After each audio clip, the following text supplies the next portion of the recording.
When a billionaire's daughter is abandoned on a frozen mountain as punishment, she expects to break within days. What she doesn't expect is the single father who refuses to save her, because survival isn't given, it's earned. This is the story of two people stripped to nothing, one learning that money can't buy respect, and one discovering that sacrifice doesn't have to mean loneliness. Before we begin, hit that like button and drop a comment with your city. I want to see how far this story travels across the world. Now, let me take you to a mountain where winter doesn't forgive, and neither does the truth. The cold came first, not the picturesque kind that belonged on holiday cards or ski resort brochures. This was the bone-deep, knuckle-splitting cold that turned breath into ice and made every movement feel like punishment. It rolled down from the peaks in invisible waves, seeping through wood grain and window cracks, settling into the marrow of everything it touched. Ethan Cole had stopped noticing it weeks ago. His hands moved with mechanical precision, wrapping worn insulation around exposed copper piping beneath the cabin's kitchen sink. The flashlight clamped between his teeth threw harsh shadows across the cramped crawl space. Outside, the January wind hammered against the walls with the persistence of a bill collector, but Ethan barely registered it anymore. Cold was just another variable now, like the failing well pump or the generator that coughed black smoke every third start, just another problem on a list that never got shorter. He twisted the final section of pipe wrap into place and backed out from under the sink, his shoulders protesting the confined angle. The cabin's interior looked worse in the afternoon light, exposed beams where the ceiling sagged, water stains blooming across the far wall like rust-colored flowers, gaps in the floorboards wide enough to lose a coin through. The restoration job was supposed to take 6 weeks. He was entering month 4. Ethan stood, joints popping, and walked to the window.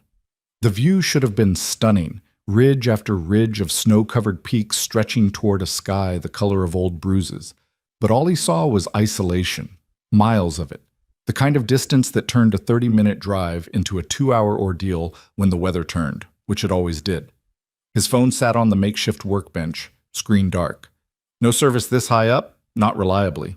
He'd have to drive down to Miller's Gap just to check messages, to hear his son's voice crackling through a bad connection, to explain again why Daddy couldn't come home yet, why the job was taking so long, why everything was always complicated. Ryan was 7 now, 7 years old and already learning that fathers disappeared when money got tight. The thought sat in Ethan's chest like a stone. He pushed away from the window and grabbed his coat, a heavy canvas work jacket with frayed cuffs and a broken zipper that he'd repaired 3 times with wire. The well pump had been making a grinding noise that morning, the kind that meant bearings were about to go. If it died completely, the cabin would be uninhabitable within days. No water meant no work, and no work meant no paycheck, and no paycheck meant... The sound of tires on gravel cut through his spiral. Ethan froze, one arm halfway into his coat sleeve. Visitors didn't come up here. The road was barely maintained, a rutted dirt track that turned into a skating rink every time the temperature dropped. The delivery drivers refused to climb this high after November, and the previous owner had been dead for 18 months. Nobody had business on this ridge except... Through the window, he watched a black SUV slide into view. Not a truck. Not a contractor's van with logos and ladder racks. A luxury SUV, the kind with chrome accents and paint that probably cost more per gallon than Ethan made in a week. It moved slowly up the final stretch of driveway, tires crunching over frozen gravel, completely out of place against the backdrop of weathered wood and snowdrifts. Ethan's hand drifted toward the pry bar leaning against the wall. Not a weapon, just a tool, but heavy enough to matter if things went wrong. Repo men didn't usually drive vehicles that nice, and the property owner's lawyer had been clear that Ethan was alone up here, completely isolated from... The SUV stopped 20 feet from the cabin's front steps. The engine cut off. For a long moment, nothing happened. Just the wind and the ticking of cooling metal and Ethan's own breath fogging the window glass. Then the driver's door opened and a woman stepped out. She was completely wrong for this place. That was Ethan's first thought, watching her emerge into the frozen afternoon like someone who'd taken a wrong turn on the way to a corporate retreat. Mid-20s, maybe 30, wearing a wool coat that probably had a designer label stitched inside and boots that had never seen actual mud. Her dark hair was pulled back in a style that looked effortless, but probably took 20 minutes to achieve, and even from this distance, Ethan could read the tension in her shoulders, the way she surveyed the cabin like it was a problem she was supposed to solve. She didn't look lost. She looked angry. The woman moved to the back of the SUV and popped the hatch. She pulled out a duffel bag, leather, expensive, completely impractical, and dropped it onto the gravel with the kind of carelessness that said money wasn't real to her, just an abstraction that solved problems without ever running out. Ethan felt something cold settle in his stomach. He knew this type, knew them from construction sites where rich owners showed up to micromanage details they didn't understand, knew them from the brief year he'd tried working corporate before the walls closed in, and he'd fled back to jobs where his hands actually built something real. This woman had the same energy, the assumption that her presence mattered more than his time, that whatever brought her up here automatically took priority. He watched her slam the SUV's hatch and turn toward the cabin, shoulders squared like she was walking into a negotiation instead of 3,000 feet of elevation and a storm forecast that promised to dump another 8 inches overnight. Ethan grabbed his coat and stepped outside. The cold hit like a fist. 18 degrees according to the thermometer that morning, but the wind made it feel like single digits, cutting through layers and finding every gap in fabric. The woman stopped halfway to the porch steps, and for just a second, Ethan saw her mask crack. A flinch, a hitch in her breath, the involuntary tightening of someone realizing they'd miscalculated badly. Then she recovered, and the smooth corporate face returned. "Ethan Cole?" Her voice carried across the distance, controlled but with an edge he couldn't quite place. Not fear. Something sharper. "I'm Lena Hawthorne. I believe we need to have a conversation." "About what?" Ethan stayed on the porch, hands in his pockets. Not welcoming, not hostile, just present, waiting. Lena's jaw tightened. She glanced back at the SUV, then at the cabin, then at the miles of empty ridge stretching in every direction. When she looked at him again, something had shifted in her expression, a resignation that looked like it cost her. "About the fact that my family just dumped me here to learn a lesson about humility," she said, each word clipped and precise. "And apparently you're the lucky bastard who gets to babysit me for the next 2 months." Silence. Ethan stared at her. The wind screamed between them, carrying ice crystals that stung exposed skin. Somewhere downslope, a branch cracked under the weight of accumulated snow, the sound echoing across the valley like a gunshot. "Say that again?" he said slowly. Lena dropped the duffel bag and crossed her arms, and suddenly she looked less like a corporate princess and more like someone barely holding on to the last shred of composure. "You heard me. My father, Douglas Hawthorne, if that means anything to you, decided I needed an attitude adjustment, so he had his lawyers arrange for me to stay here in this charming disaster zone under your supervision until I've sufficiently reflected on my entitled behavior." She gestured at the cabin with one gloved hand, a brittle smile crossing her face. "Congratulations. You're apparently running a reform camp for disappointing daughters, and nobody bothered to tell you until now." Ethan processed this. Douglas Hawthorne. The name rang a distant bell, something about real estate development or venture capital, the kind of money that moved in circles so far above Ethan's world they might as well be different species. Which meant this woman, standing in front of his worksite with anger radiating off her like heat, came from the kind of wealth that treated people like him as furniture. "Nobody told me anything," he said flatly. "Of course they didn't." Lena's laugh had edges. "Why would they? You're just the help. I'm just the problem child. Put us together in the middle of nowhere and see what happens. It's very efficient, really. Very Hawthorne." She picked up the duffel and took another step forward, but Ethan raised one hand. "Stop." Lena froze. Ethan came down the porch steps slowly, boots crunching on frozen ground. He stopped 10 feet away, close enough to see the exhaustion beneath her anger, the way her hands shook slightly despite the expensive gloves. Up close, she looked younger than he'd first thought, and more brittle, like someone who'd been running on pride and caffeine for too long. "I don't know what arrangement your family thinks they made," he said quietly, "but this isn't a bed and breakfast. This isn't a retreat. This is a construction site on a mountain that kills people who don't respect it. The well pump is dying, the generator's unreliable, and there's a storm coming that's going to drop the temperature below 0. I'm here because I have a job to finish. That's it. Lena met his eyes. I didn't ask to be here. I know, but here you are. Ethan glanced at the SUV. That thing won't make it back down the mountain if the storm hits early, which means you've got maybe an hour to decide if you're staying or going, because once the snow starts, you're stuck until it clears. I don't have anywhere else to go. The admission came out hard and bitter. They made sure of that. Froze my accounts, cut off my cards, told everyone in my circle that I was taking time to reassess my priorities. This cabin is all I've got until I play along with their little redemption arc. Then you need to understand something. Ethan's voice stayed level, but there was iron underneath. This mountain doesn't care who your father is. The cold doesn't care about your family name. If you stay, you follow my rules, you do the work, and you don't create problems. I'm not a therapist. I'm not a life coach.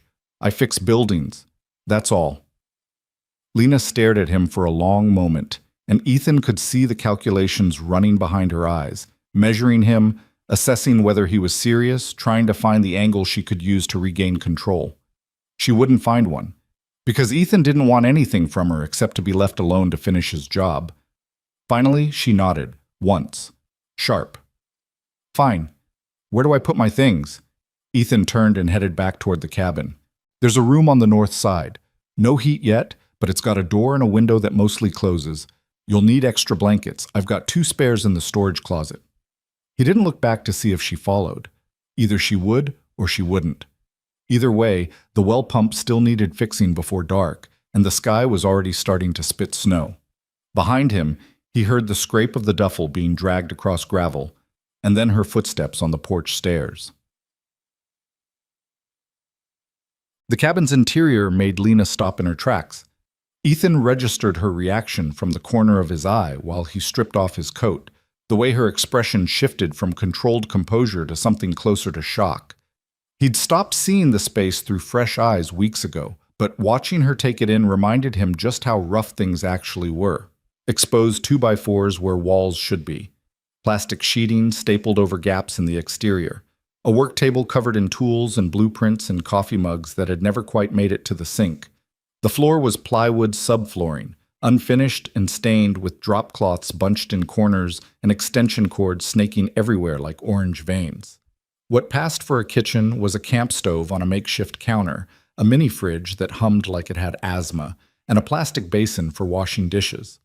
The sink he'd been working on earlier was functional but ugly, surrounded by exposed pipes and shut-off valves. This is it? Lena's voice had gone quiet. This is the whole cabin? For now. Ethan hung his coat on a peg.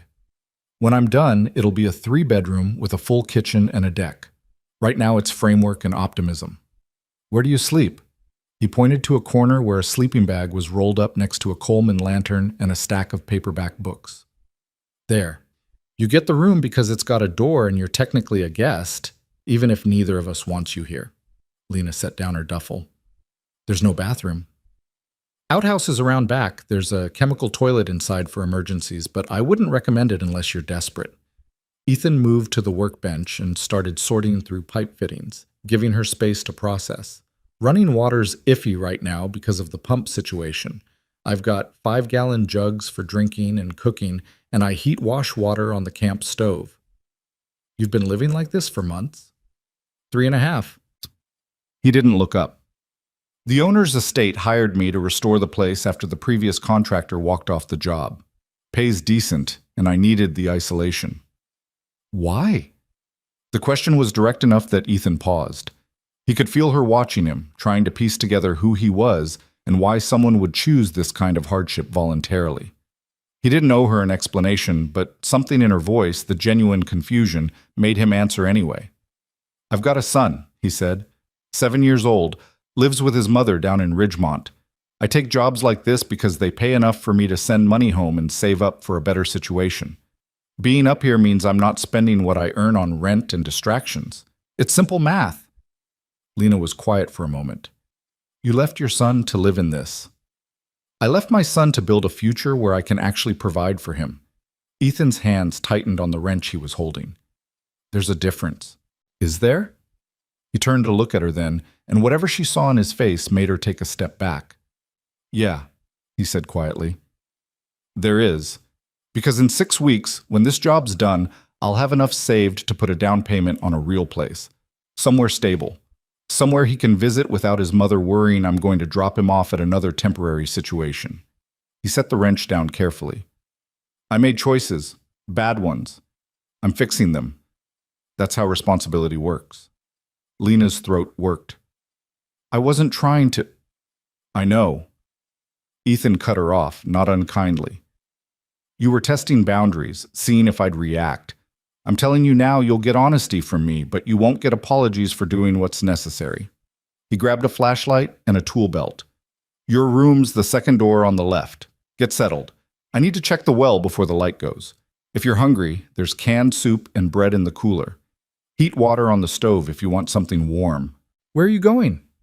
To make sure we have running water tomorrow. He paused at the door. Do yourself a favor. Don't wander off. The woods around here aren't friendly, and I don't have time to search for someone who got lost because they thought a walk would clear their head. Then he was gone, leaving Lena alone in the shell of a cabin with nothing but the wind and her own thoughts for company. The well house was a squat concrete structure 50 yards downslope from the cabin, half buried in snow and surrounded by pine trees that creaked in the wind like old bones. Ethan had to dig out the door before he could get inside, his breath coming in hard clouds while his fingers went numb despite the work gloves. Inside, the well pump chugged and rattled like it was trying to shake itself apart. He knelt beside the pressure tank and pressed his ear against the cold metal, listening to the grinding that had been getting worse for days. The bearing was shot.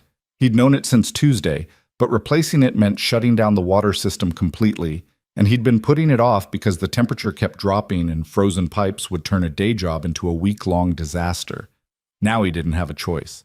Not with someone else in the cabin, someone who didn't understand how precarious everything was up here. Ethan pulled out his phone and checked the time.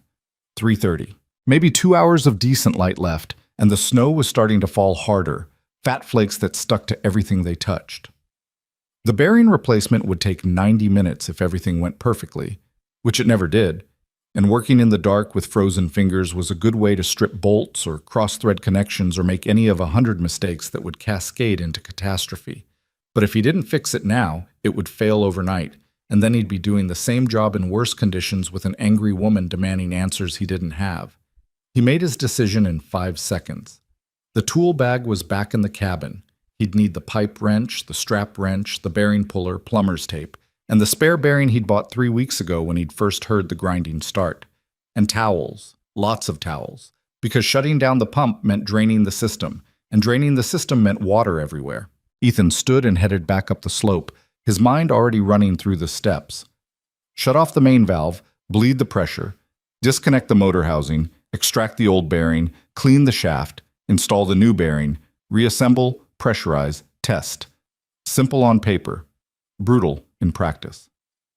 When he pushed through the cabin door, Lena was sitting on the floor of the empty room he'd pointed her to, still wearing her coat, staring at the bare walls like they held answers she couldn't quite reach. She looked up when he entered. There's no furniture. Nope. Ethan moved past her toward the workbench. Where am I supposed to sleep? Sleeping bag's in the hall closet. Extra one. It's rated for 20 below, so you'll be fine as long as you keep the door shut to hold heat. On the floor. On the floor. He started loading tools into a canvas bag. There's a foam pad in there, too. Not comfortable, but better than plywood. Lena stood slowly. You really meant it. This isn't a retreat. This is just nothing. It's a job site. Ethan paused, tool bag half packed. Look, I get that this isn't what you expected. I get that your family probably sold this as some kind of character-building wilderness experience with rustic charm and life lessons.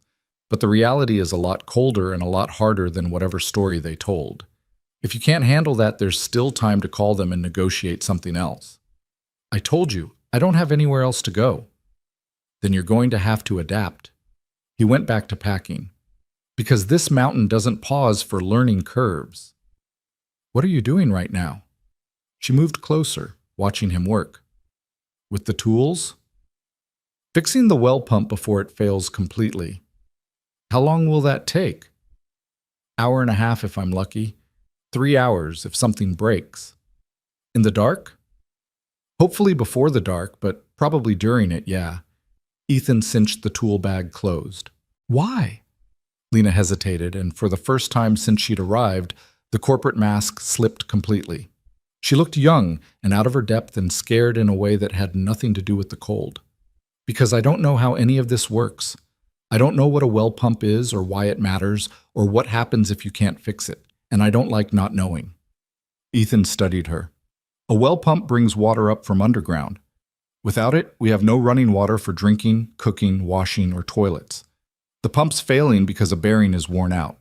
If I don't replace it now, it'll seize completely, and then we're hauling water by hand from the creek until I can get a replacement part shipped up here, which could take a week in this weather.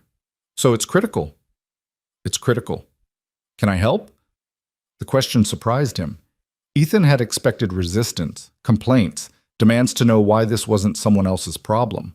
But Lena was watching him with something that looked like genuine curiosity, her hands shoved deep in her coat pockets, shoulders hunched against the cold that seeped through every gap in the walls. You know anything about plumbing? He asked. No? You good with tools? I can hold things. Follow instructions. Ethan considered. An extra pair of hands would speed things up, and if she was serious about learning, it might buy him some peace later when other things inevitably broke.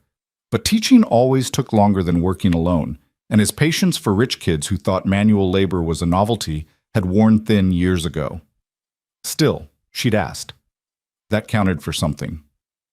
All right, he said, but you listen.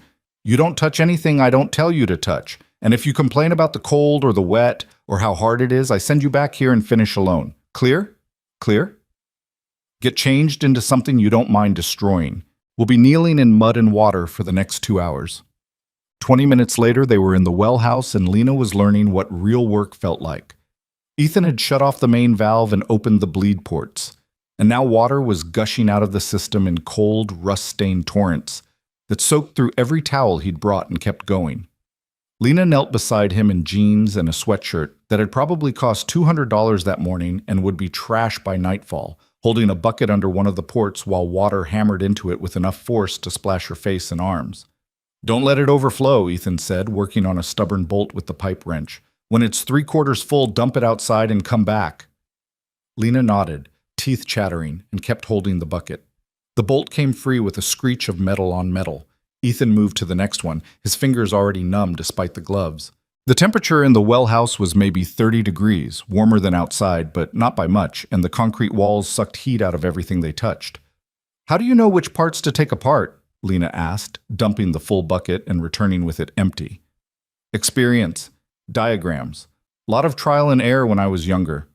Ethan grunted as another bolt fought him. Plumbing's all logic. Water wants to flow downhill and take the path of least resistance. You just have to understand the system well enough to predict what'll happen when you change something. Is that what you do? Change things? I fix things. The bolt finally surrendered. Buildings mostly, sometimes equipment. Whatever needs doing. Lena was quiet while he worked the motor housing free from the pump body, exposing the shaft and the bearing assembly. The old bearing was black with wear, metal ground down until it barely resembled its original shape. Ethan showed it to her.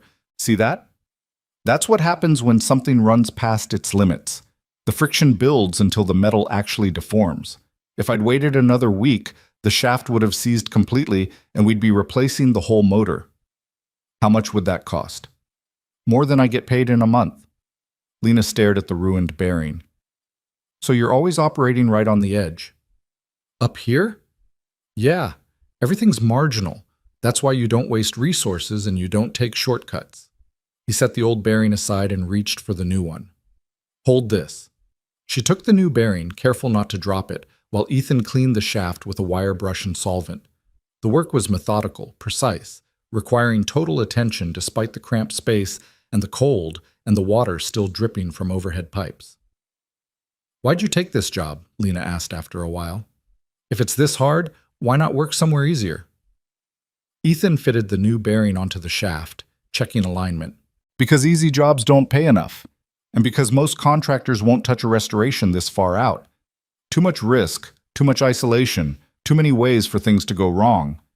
He tested the bearing's movement, smooth, no grinding, and nodded. But I'm good at being alone, and I needed time to think about who I want to be for my son. Have you figured it out? Figured out what? Who you want to be. Ethan paused, hands still on the bearing assembly. Outside, the wind had picked up, driving snow against the wellhouse walls with a sound like sand on glass. Night was coming fast, and they were only halfway through the repair. I want to be the guy who keeps his promises, he said finally, even when it's hard, especially when it's hard. He went back to work, tightening bolts in sequence, checking torque by feel. That's all I've got. But Lena didn't respond, but when he glanced at her, she was watching him with an expression he couldn't quite read. Something between respect and envy, like she'd just seen something she didn't have and couldn't buy. They worked in silence after that, Ethan reassembling the pump while Lena held parts and passed tools and soaked up knowledge she'd never thought she'd need. By the time they got the system sealed and pressurized, it was full dark outside, and both of them were shaking from cold and exhaustion. Ethan flipped the power switch. The pump hummed to life, smooth, steady, no grinding, and water began flowing through the pipes with the sound of something essential restored. He let out a breath he hadn't known he was holding. We're good? We're good. Ethan started packing tools. For now. They trudged back to the cabin through 6 inches of fresh snow, their breath fogging in the beam of Ethan's headlamp. Inside, he got the camp stove going and heated water for instant coffee, while Lena peeled off her soaked sweatshirt and stood shivering by the propane heater in a thermal undershirt that was probably designer but worked just fine. That was the worst thing I've ever done, she said, wrapping her hands around the coffee mug he handed her. You did fine. I'm serious. I hated every second. But you kept working. Lena looked at him. What choice did I have?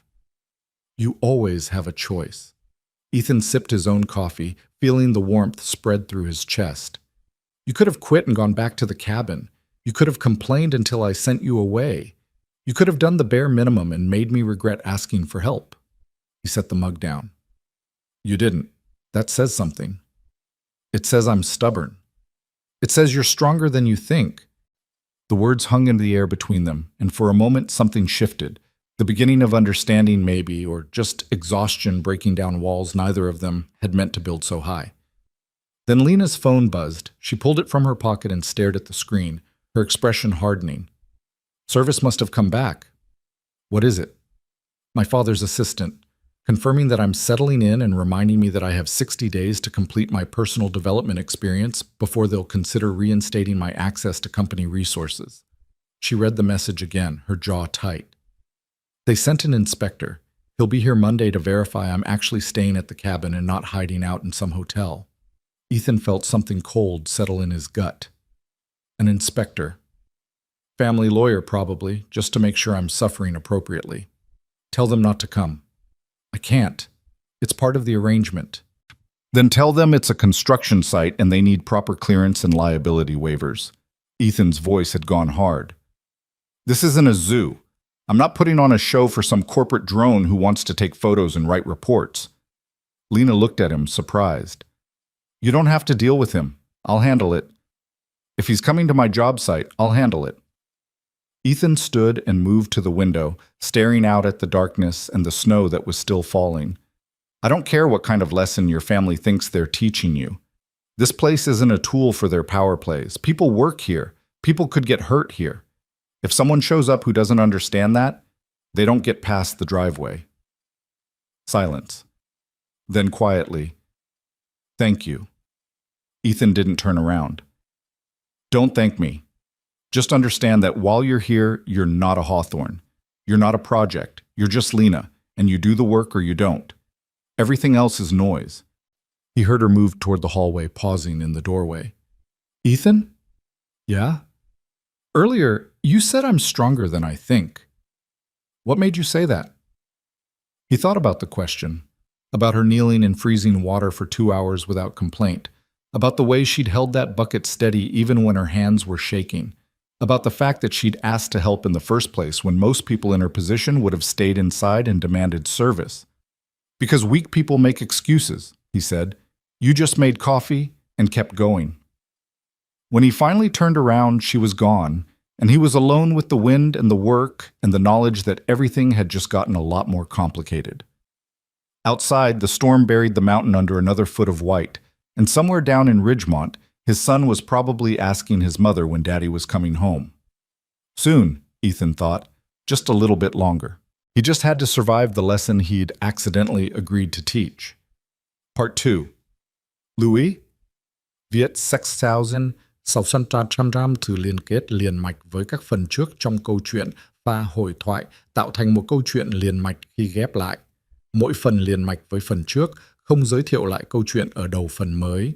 Liên kết các phần của câu chuyện một cách liền mạch. Sử dụng câu chuyện tiếp giữa các phần.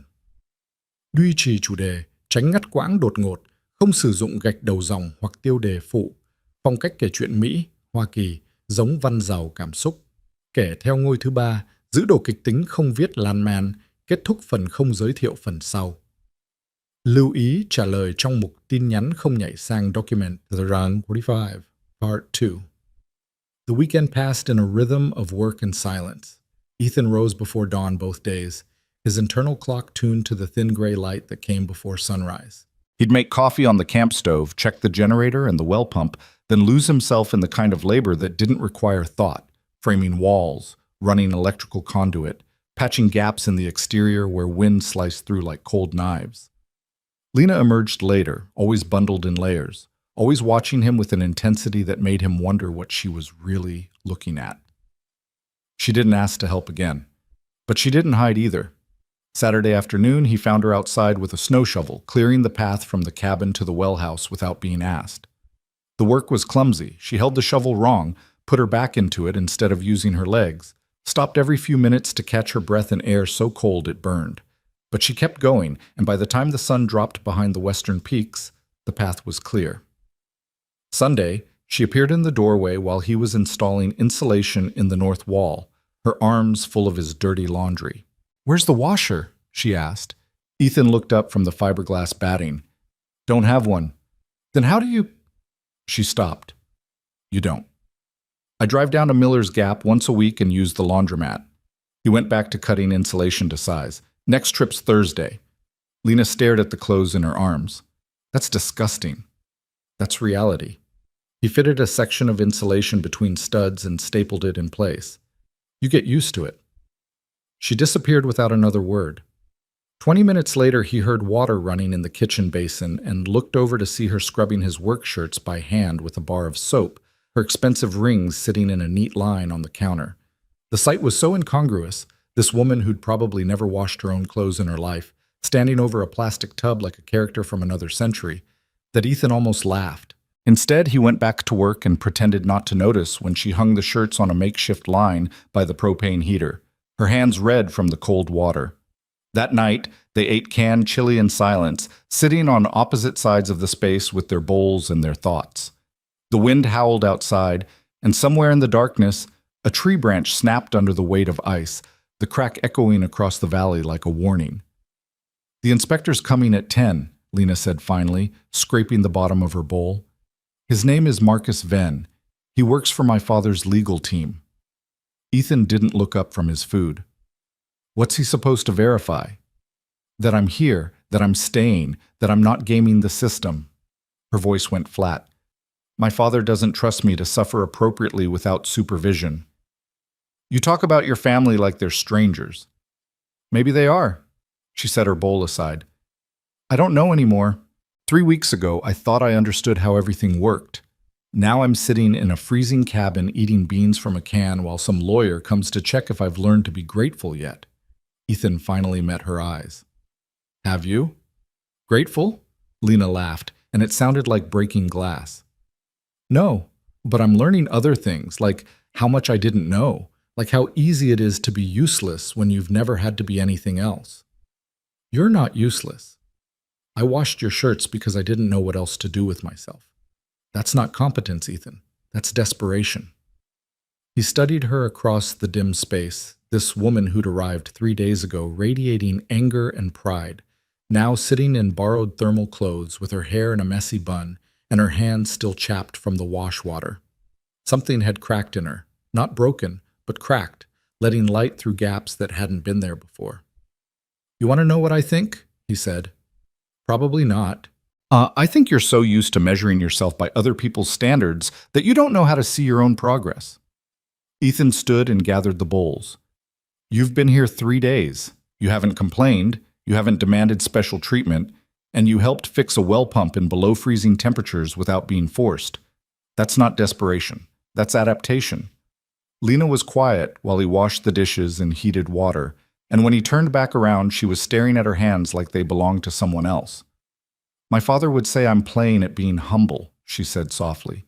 He'd say I'm performing for your benefit so I can go back and tell everyone how hard I tried. Your father's not here. Ethan dried the bowls and stacked them. And I don't care about your performance.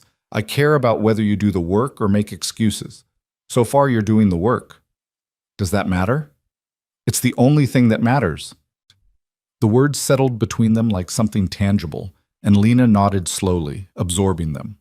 Outside, the wind shifted direction, driving snow against the windows with renewed fury, and Ethan wondered if the inspector would even make it up the mountain tomorrow, or if the storm would buy them a few more days before the outside world intruded again.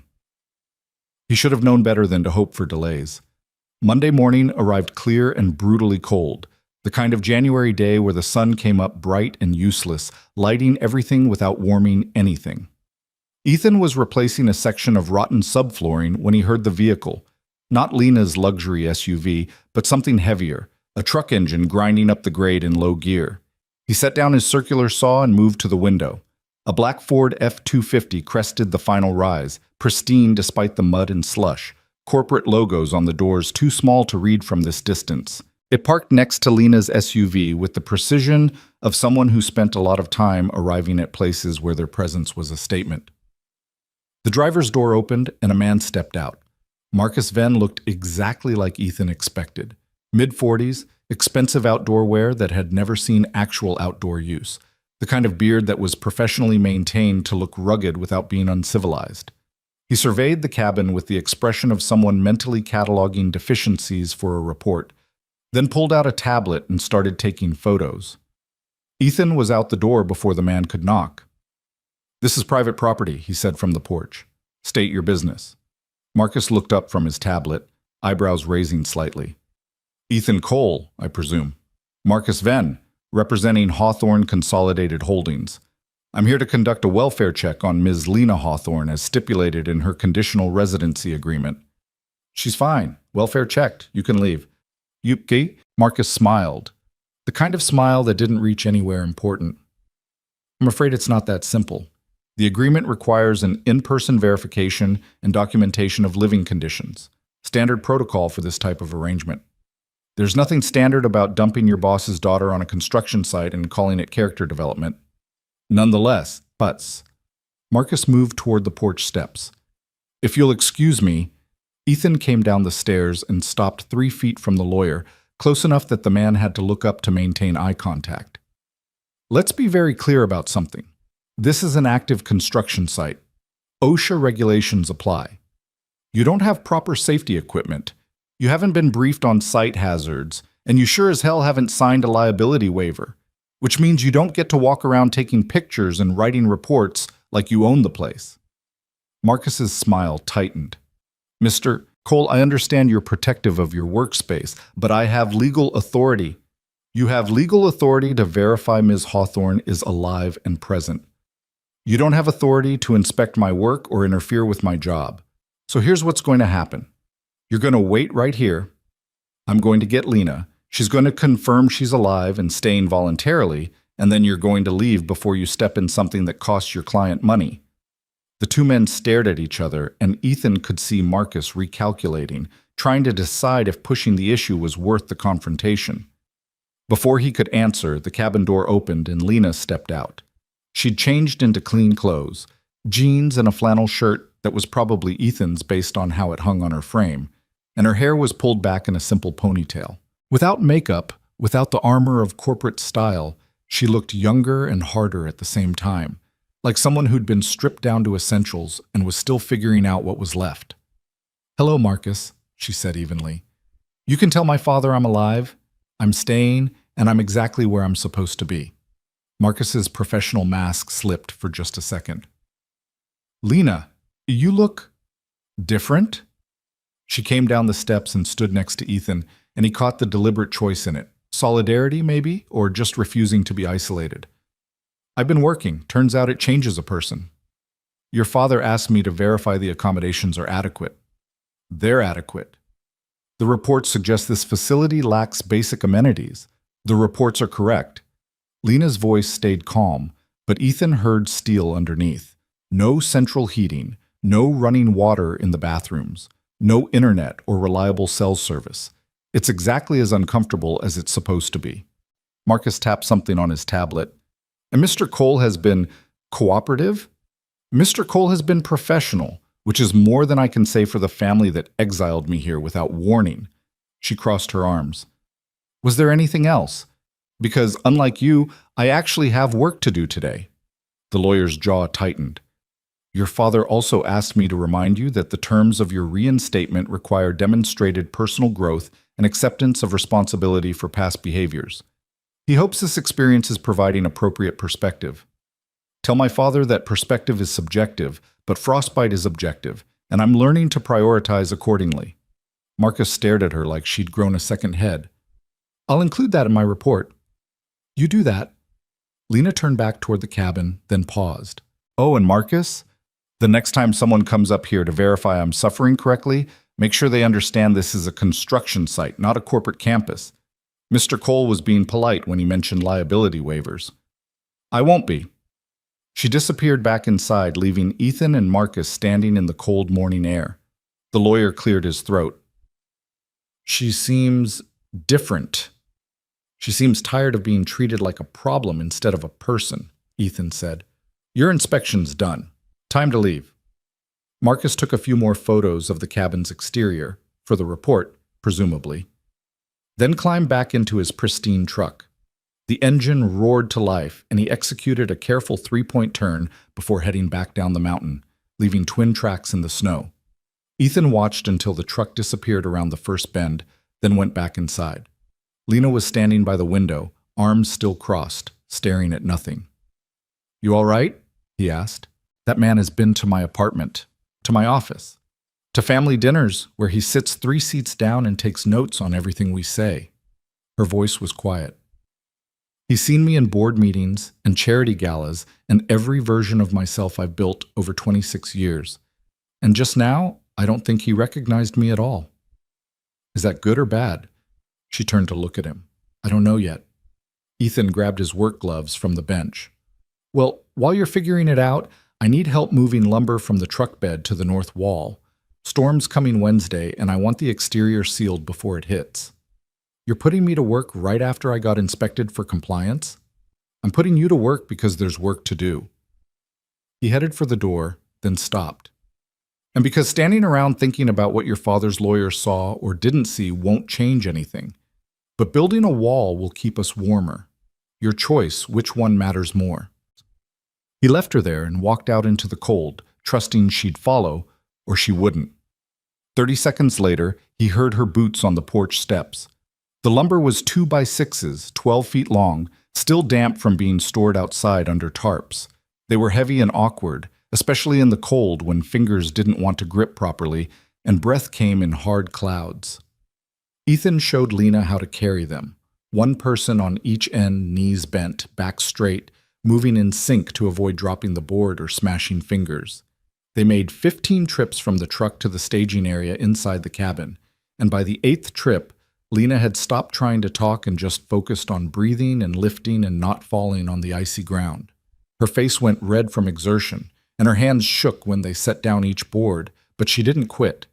On the last trip, she slipped on a patch of ice. Ethan caught her elbow before she went down, steadying her while the lumber clattered onto the ground between them. She stood there breathing hard, one hand gripping his arm, the other pressed against her ribs. You good? He asked. I'm fine. But she didn't let go right away. Just wasn't expecting it. Ice doesn't warn you. That's why you step carefully every single time, even when you think you know the path. She met his eyes, and he realized she was hearing something beyond the literal advice, some metaphor about her whole situation maybe, about how confidence made you careless and carelessness got you hurt. He hadn't meant it that way, but watching her process it, he didn't correct the interpretation. They picked up the dropped lumber and carried it inside together. By noon, they'd framed out the new wall section, and Ethan was showing Lena how to use a drill to drive screws through the plates into the studs. The work required attention. Line up the screw, apply steady pressure, don't strip the head. And Lena approached it with the same intensity she'd brought to the well pump repair, like she was solving a puzzle where the wrong move had consequences. "Why do you do it this way?" she asked after the fifth screw. "Instead of nails?" "Screws hold better. You can remove them if you make a mistake. And they don't pop out when the wood shifts." Ethan guided her hand to the next mark. "Everything up here shifts. Temperature swings, settling, wind stress. If you build assuming everything will stay perfect, you'll spend all your time fixing failures. So you build expecting problems." "I build expecting reality." He stepped back and let her work independently.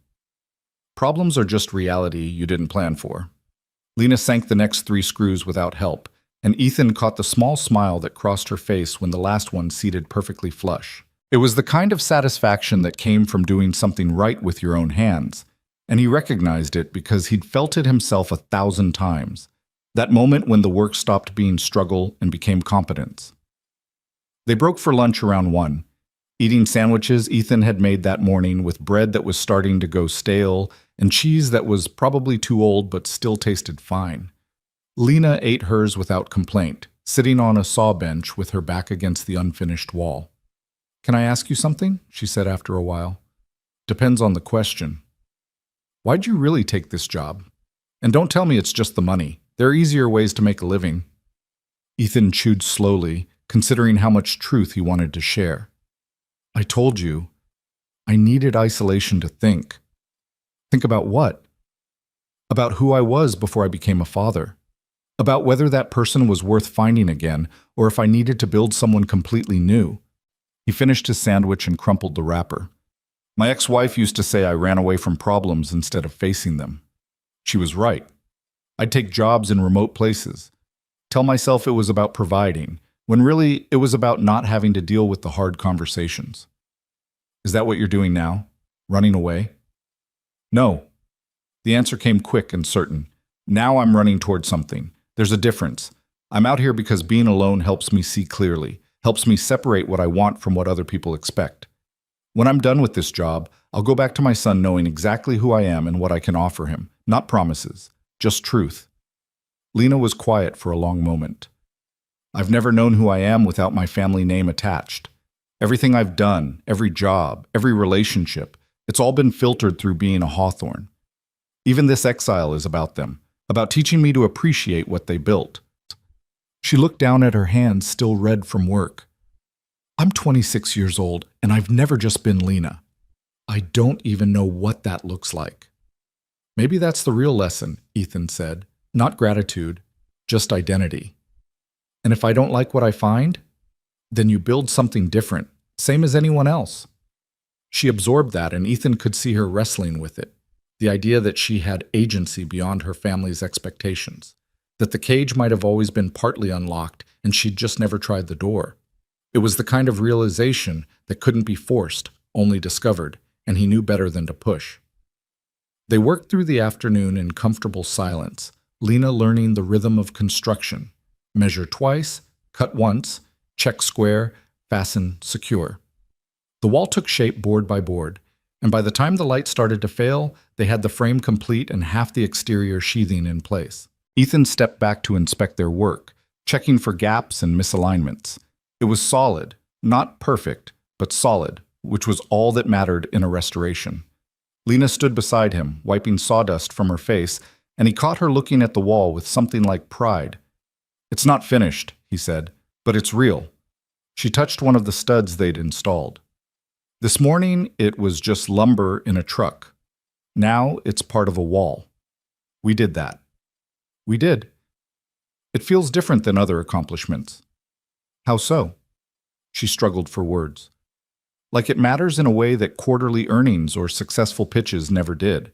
Like if we'd failed, something tangible would be missing instead of just numbers in a report." Ethan understood. "That's the difference between moving money and moving matter.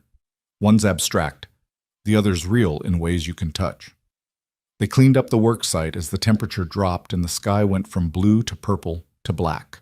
Ethan fired up the generator for evening power, checked the propane levels, made sure the camp stove had enough fuel for cooking. Lena helped without being asked, learning the shutdown routine the way she'd learned everything else, by watching, asking questions when necessary, and trying not to make the same mistake twice. Dinner was canned stew heated on the stove, eaten while sitting on the floor near the propane heater because the rest of the cabin was too cold for comfort. The generator hummed in the background, and outside the temperature had dropped below 10 degrees, turning the world into something hostile and absolute. "Marcus will report back to my father tonight," Lena said, breaking the silence. "By morning, the whole executive board will know I'm living in what they'll describe as primitive conditions and showing signs of adjustment to reduce circumstances. You worried about what they'll think?" "I'm worried they'll think it's working. That breaking me down was the right move." She set her empty bowl aside. "I don't want to give them the satisfaction." "Then don't think of it as breaking down. Think of it as building different." "Is that what you're doing?" Ethan considered. "Yeah. I spent years thinking I had to be someone impressive to be a good father, someone successful and stable and together. Turns out kids don't need impressive. They need present. They need honest." He met her eyes across the dim space. "I'm building the version of myself that can look my son in the face and tell him the truth about who I am without being ashamed." "What's the truth?" "That I'm flawed, that I make mistakes, that I don't have all the answers." He paused. "But that I'll keep showing up anyway, doing the work, trying to be better. That's all I've got. And maybe it's enough." Lena pulled her knees to her chest, wrapping her arms around them. In the heater's glow, she looked impossibly young, and Ethan was reminded that for all her privilege and polish, she was still just someone trying to figure out how to be human in a world that kept changing the rules.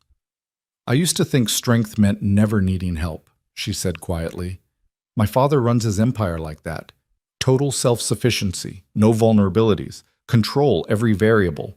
He taught me that dependence was weakness. What do you think now?"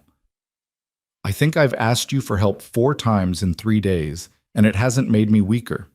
It's made me capable of things I couldn't do alone." She looked at him. "So maybe the lesson isn't about self-sufficiency. Maybe it's about knowing when to stand alone and when to build something with others." Ethan smiled. "That's wiser than most people figure out in a lifetime. Don't give me too much credit. I'm still figuring out how to wash dishes without wasting water." "You'll get there." They sat in silence while the generator chugged and the cold pressed against every wall and window. Somewhere in the darkness outside, an animal moved through the snow, deer or elk probably, searching for food in a landscape that offered none easily. The sound was lonely and persistent, and it reminded Ethan of why he'd come here in the first place. To remember that survival was work, that comfort was earned, that everything worth having required sacrifice, and the only question was whether the sacrifice built something or just burned time.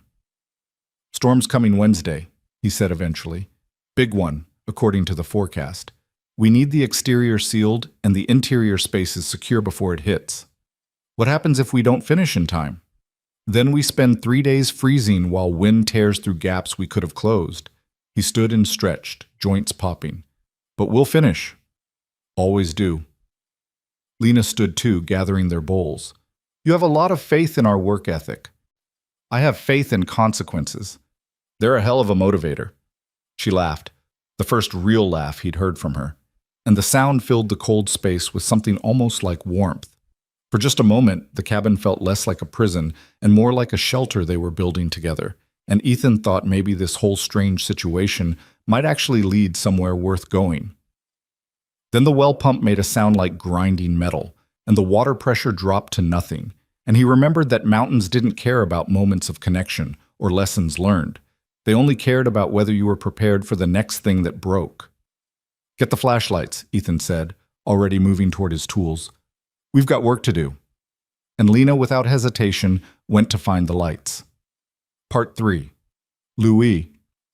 Viet 6,6500 to Linket Lianmak Voikik Fun Truk Chunko Trian, Fa Hoi Twai, Dao Tain Moko Trian Lianmat Ki Gep Lai. Mỗi phần liền mạch với phần trước, không giới thiệu lại câu chuyện ở đầu phần mới.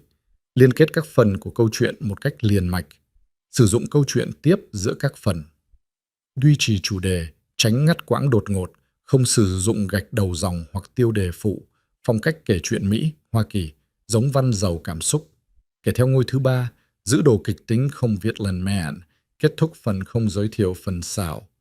Louis trả lời trong một tin nhắn không nhảy sang document 13-14, part ra. The grinding sound turned out to be a loose coupling in the pressure tank, not the bearing failure Ethan had feared. They fixed it in 40 minutes, working by flashlight in the well house, while their breath turned to fog and their fingers went numb. By the time they stumbled back to the cabin, it was past midnight, and exhaustion had settled into both of them like a physical weight. Lena fell asleep in her room, still wearing her work clothes, too tired to even pull out the sleeping bag properly. Ethan heard her moving around for a few minutes, then silence, and he knew she'd simply collapsed where she stood. He considered checking on her, decided against it, and instead laid out his own sleeping bag near the propane heater, listening to the wind and thinking about the storm that was coming. Wednesday. 2 days to seal the exterior and secure everything that could blow away or freeze solid. 2 days to turn a construction site into something that could withstand sustained winds and sub-zero temperatures and the kind of snow that buried landmarks and made navigation impossible. He'd done it before, but never with someone else depending on him getting it right. Sleep came slowly, broken by dreams of his son standing in snowdrifts calling his name. And when Ethan woke at 5:30 Tuesday morning, he felt like he'd been running all night. The next 2 days became a blur of relentless work. They started before sunrise and worked past dark, racing against a deadline set by atmospheric pressure and dropping temperatures. Ethan moved through the tasks with mechanical efficiency, sheathing the exterior walls, sealing gaps with spray foam, installing vapor barriers, reinforcing the roof sections where snow load would be heaviest. Lena worked beside him, learning to read a level and swing a hammer and understand why every detail mattered when the weather turned hostile. Tuesday afternoon, they were on the roof securing loose shingles when the wind shifted. Ethan felt it before he saw it, a change in pressure, a smell like ozone and distance, the way the air suddenly felt thinner and colder against exposed skin. He looked north and saw the cloud bank building on the horizon, dark and massive, spreading across the sky like an ink stain. "We need to move faster," he said, hammering another shingle into place. Lena followed his gaze and went pale. "That's the storm? That's the leading edge. Main system won't hit until tomorrow night, but this is the warning." He worked his way toward the ladder. "We've got maybe 18 hours to finish everything critical." They climbed down and went back to work with renewed urgency. The temperature dropped 5 degrees in an hour, then another 5, and the wind picked up until it was a constant presence, pushing against them every time they stepped outside. By evening, it was howling around the cabin corners like something alive and angry, testing every weakness, finding every gap. Ethan fired up the generator and set up work lights so they could continue after dark. They sealed the last section of exterior wall at 9 o'clock, working in circles of harsh LED light while moths that shouldn't have been alive in January battered themselves against the bulbs. Lena's hands were shaking from cold and fatigue, but she kept driving screws, kept holding boards steady, kept asking what needed to happen next. "We're done outside," Ethan said finally, stepping back to survey their work. "Everything else happens inside, or it doesn't happen." They stumbled into the cabin and Ethan immediately started a new checklist. Secure loose items. Move anything critical away from windows. Fill every available container with water in case the pipes froze despite the heat tape. Charge all batteries. Test the backup generator. Inventory food and fuel. Lena helped with the water, filling jugs and pots and even empty paint buckets, creating a reservoir that would last them a week if necessary. Her movements were automatic now, driven by exhaustion and muscle memory, and Ethan recognized the 1,000-yard stare of someone who'd pushed past their limits and found a second wind made entirely of stubbornness. "Go sleep," he said around 11.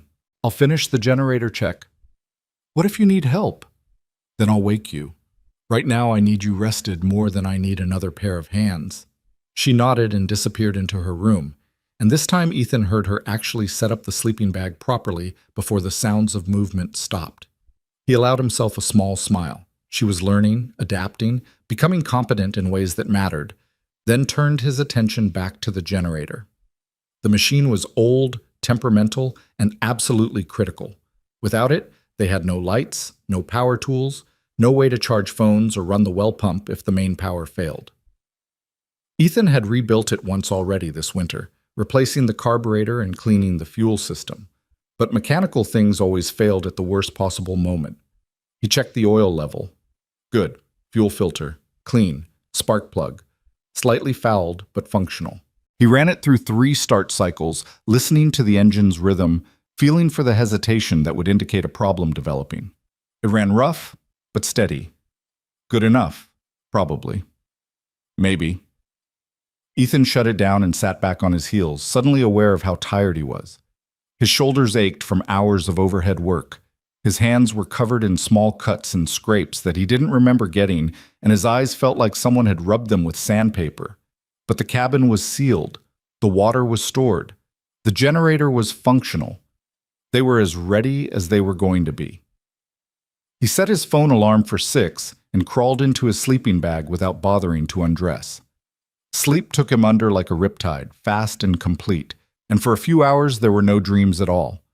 Wednesday morning arrived with deceptive calm. The sky was overcast, but not yet threatening.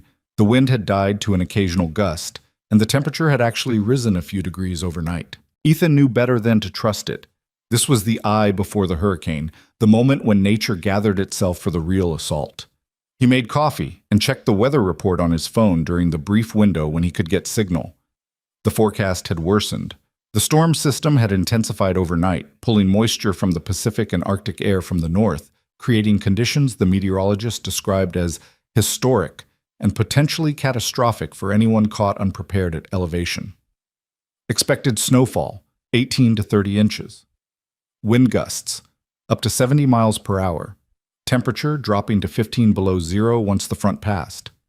Duration, 36 to 48 hours. Ethan read it twice, then put the phone away and stared at the cabin walls they'd just finished sealing. 30 inches of snow. 70-mile-per-hour winds, 15 below zero. They were about to find out if all their work had been enough. Lena emerged from her room looking hollow-eyed but alert. "I heard you moving around. What's the verdict?" "Bad." He handed her a cup of coffee. "Worse than the original forecast.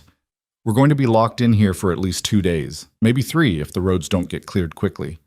She absorbed this while sipping coffee, and Ethan watched her face for signs of panic. There were none. Just calculation, like she was running scenarios in her head. "What do we need to do?" she asked. "Bring in extra firewood from the stack outside. Fill the bathtub." He caught himself. Fill more containers with water. Move the camp stove away from exterior walls in case we lose the propane line. Set up the chemical toilet in your room so we don't have to go outside. Make sure we know where every flashlight and candle is located. "When does it start?" "Couple hours, maybe. We'll know when the wind shifts." They worked through the morning with quiet efficiency, no wasted motion, no unnecessary conversation. Ethan brought in enough firewood to last a week, stacking it against the interior wall where it would stay dry. Lena organized their food supplies, creating a system where everything was accessible without having to search. They moved Ethan's sleeping bag into the main room near the heater, abandoning the pretense that they'd maintain separate spaces once the storm hit. Around noon, the first snowflakes began to fall. They were small at first, almost delicate, drifting down through air that had gone perfectly still. Ethan stood at the window watching them accumulate, and within 20 minutes, the delicate fall had become a steady curtain of white, and within an hour, the world outside had disappeared into a wall of wind-driven snow that made visibility drop to nothing. The storm had arrived. It came with a sound like freight trains, wind hammering the cabin from every direction at once, finding weak points and exploiting them with mechanical precision. The new walls they'd built held firm, but the older sections groaned and flexed, and Ethan could hear the roof protesting under the accumulated weight of snow that fell faster than it could slide off. By 2 o'clock, the power went out. Ethan had the generator running within 5 minutes, the familiar cough and roar a small comfort against the larger chaos outside. But generators needed fuel, and fuel was finite, and they had maybe 40 hours of runtime if they were careful with power usage. "We only use lights when necessary," he told Lena, raising his voice over the wind. "No space heaters except the propane unit. Keep phones charged, but don't waste battery on entertainment. We're conserving everything until this passes." She nodded, already pulling on extra layers as the temperature inside began to drop. Without the sun, and with wind sucking heat through every microscopic gap, the cabin was losing the battle against the cold. The propane heater glowed in the center of the room, creating a bubble of warmth that extended maybe 6 feet in any direction. But beyond that, the air turned frigid fast. They spent the afternoon huddled near the heater, reading by lantern light, speaking occasionally but mostly just existing in the strange, compressed intimacy that storms created. Outside, the world was violence and chaos. Inside was fragile warmth and the knowledge that only a few inches of wood and insulation stood between them and death. Around 5 o'clock, the generator coughed. Ethan's head snapped up. He listened through the wind, waiting for the sound to repeat. There, another cough. A momentary stumble in the rhythm, then recovery. Something was wrong. "Stay here," he said, already pulling on his coat. "You can't go out in that." Lena grabbed his arm. "The wind! The generator's in the shed 15 feet from the door. If it dies, we lose everything." He zipped the coat and pulled on a face mask. "I'll be back in 5 minutes." "Ethan?" But he was already moving, opening the door against the wind's resistance, stepping out into the storm. The cold was instant and absolute, slamming into him like a physical force. The wind tried to tear the door from his grip, and snow stung his exposed eyes, and visibility was measured in feet rather than yards. Ethan kept one hand on the cabin wall and moved toward the generator shed by memory and feel, counting steps, trusting his sense of direction because he had no choice. The shed door was frozen shut. He kicked it twice before it gave way. And inside the generator was running but smoking, black exhaust pouring from the muffler in a way that meant the fuel mixture was wrong, or the air filter was clogged, or something critical had shifted.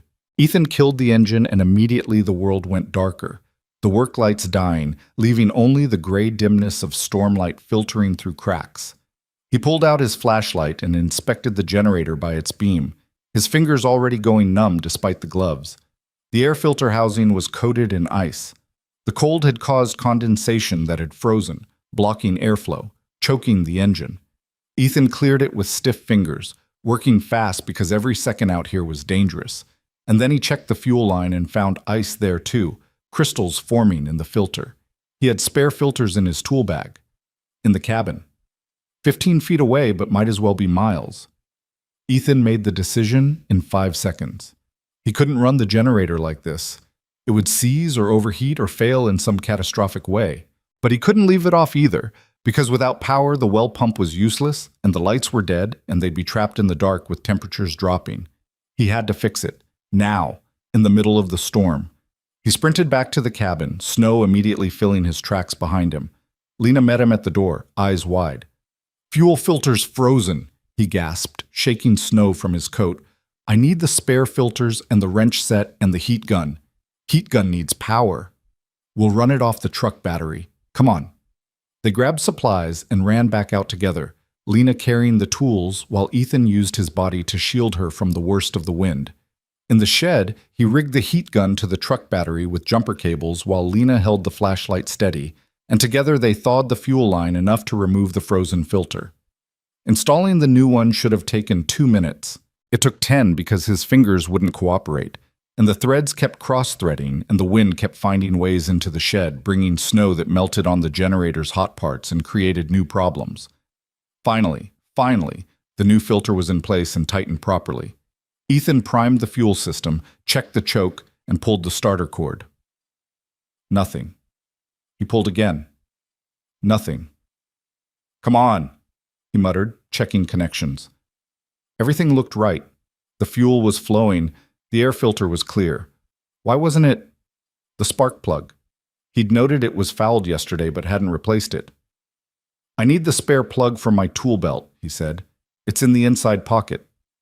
Lena dug through the belt and found it. a small piece of ceramic and metal that suddenly represented the difference between survival and crisis. Ethan changed it out with frozen fingers, dropping the wrench twice, cursing under his breath. Then he pulled the starter cord again. The generator caught, coughed, caught again, and roared to life. The work lights blazed back on, and Ethan wanted to collapse with relief, but instead focused on adjusting the choke until the engine ran smooth and steady. "Okay," he said, breathing hard. "We're good. Let's get back inside." They made it 3 steps from the shed when Lena went down. She'd stepped on ice hidden under the snow, and her feet went out from under her, and she hit the ground hard enough that Ethan heard the impact even over the wind.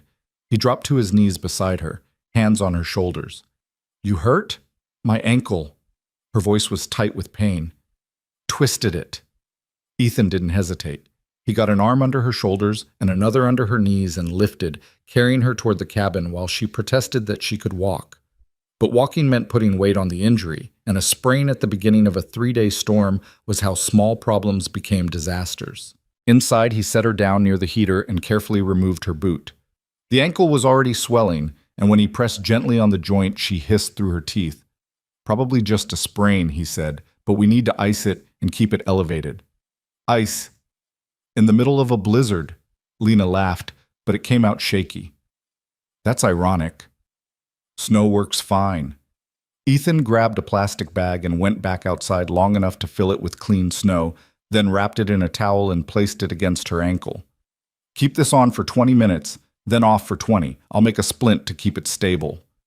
He fashioned one from spare lumber and duct tape, immobilizing her ankle so she couldn't re-injure it by moving wrong. Lena watched him work, and he could see her processing the new reality, that she was now partially immobilized in a cabin during a historic storm, dependent on someone she'd known for less than 2 weeks. "I'm sorry," she said quietly. "For what?" "For being another problem you have to solve." Ethan secured the last piece of tape and sat back. "You're not a problem. You're a person who got hurt doing necessary work. There's a difference." "Is there?" "Because right now I can't help with anything physical, which means you're handling everything alone." "Then you handle the non-physical stuff. Monitor the generator from the window. Keep track of time so I know when to check the fuel. Manage the food and water supplies. There's always work, Lena. It just looks different depending on what you can do." She was quiet for a moment, then nodded. "Okay, I can do that." The afternoon bled into evening, and the storm showed no signs of weakening. If anything, it intensified, the wind reaching sustained speeds that made the cabin shudder and creak like a ship in heavy seas. Snow piled up against the walls in massive drifts, and the temperature outside dropped so fast that Ethan could watch the thermometer fall degree by degree. Inside, they managed. Ethan checked the generator every 2 hours, refueling it in brief sprints through wind that tried to knock him down. Lena kept their water supply organized and heated soup and monitored the propane heater's fuel levels.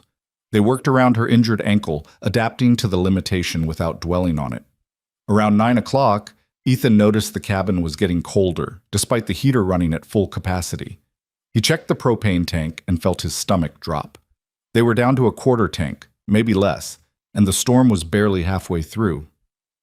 "We need to reduce heat usage," he said, doing quick math in his head.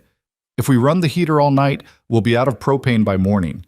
Then we're relying entirely on whatever body heat we can generate." Lena pulled her sleeping bag tighter around her shoulders. "What do you suggest?" "We set up in the smallest space possible to conserve warmth. Probably your room. It's got the door and only one exterior wall." He started gathering blankets. "We'll run the heater for 2 hours, get the space warm, then shut it off and rely on insulation and body heat for as long as we can stand it. When it gets unbearable, we turn it back on briefly and repeat." "How cold will it get in here?" "Inside. Probably down to the 30s if we're lucky. 40s if the walls hold heat better than I expect." Lena processed this. "And outside?" "Don't think about outside." They moved into her room, bringing the propane heater, extra blankets, food supplies, water, and flashlights. The space was maybe 10 by 12 feet, with one window that Ethan covered with spare insulation panels to reduce heat loss. With the door closed and the heater running, the temperature climbed to almost 60 degrees, and for a brief window the storm felt distant and survivable. Ethan set his phone alarm for 2 hours, then leaned back against the wall and closed his eyes. Beside him, Lena was doing something on her own phone, the screen's glow reflecting off her face. "I have signal," she said suddenly. "Just one bar, but it's there. Check the weather update." She did, and Ethan watched her expression change. "It's worse. They're saying this is the strongest winter storm to hit the region in 40 years. Multiple rescues already in progress. Roads closed indefinitely." She looked up. "We're completely cut off." "We knew that was possible." Knowing and experiencing are different things. She set the phone down. "If something goes wrong, if you get hurt, or the cabin fails, or the generator dies, there's no one coming to help us. That's been true since you arrived. The storm just makes it obvious." Lena pulled her knees to her chest, wincing when the movement jarred her ankle. "How are you so calm about this?" "I'm not calm. I'm focused." Ethan opened his eyes and looked at her. "Panic doesn't fix generators or seal gaps or make food appear, so I focus on what I can control and try not to think about the rest." "Is that what you teach your son? To focus on what he can control?" The question caught him off guard. "I try to, but mostly I just try to show him that you keep going even when things are hard. That's really all I've got to teach, persistence in the face of difficulty." "That's more than most people get." Lena's voice had gone soft.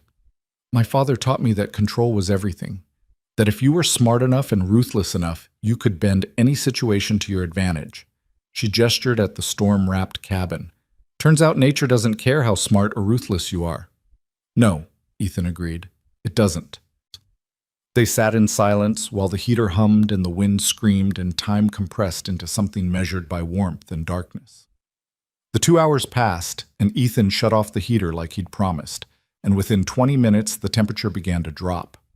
It happened slowly at first, almost imperceptibly, but after an hour the cold had settled in like a living presence, seeping through blankets and sleeping bags and layered clothes.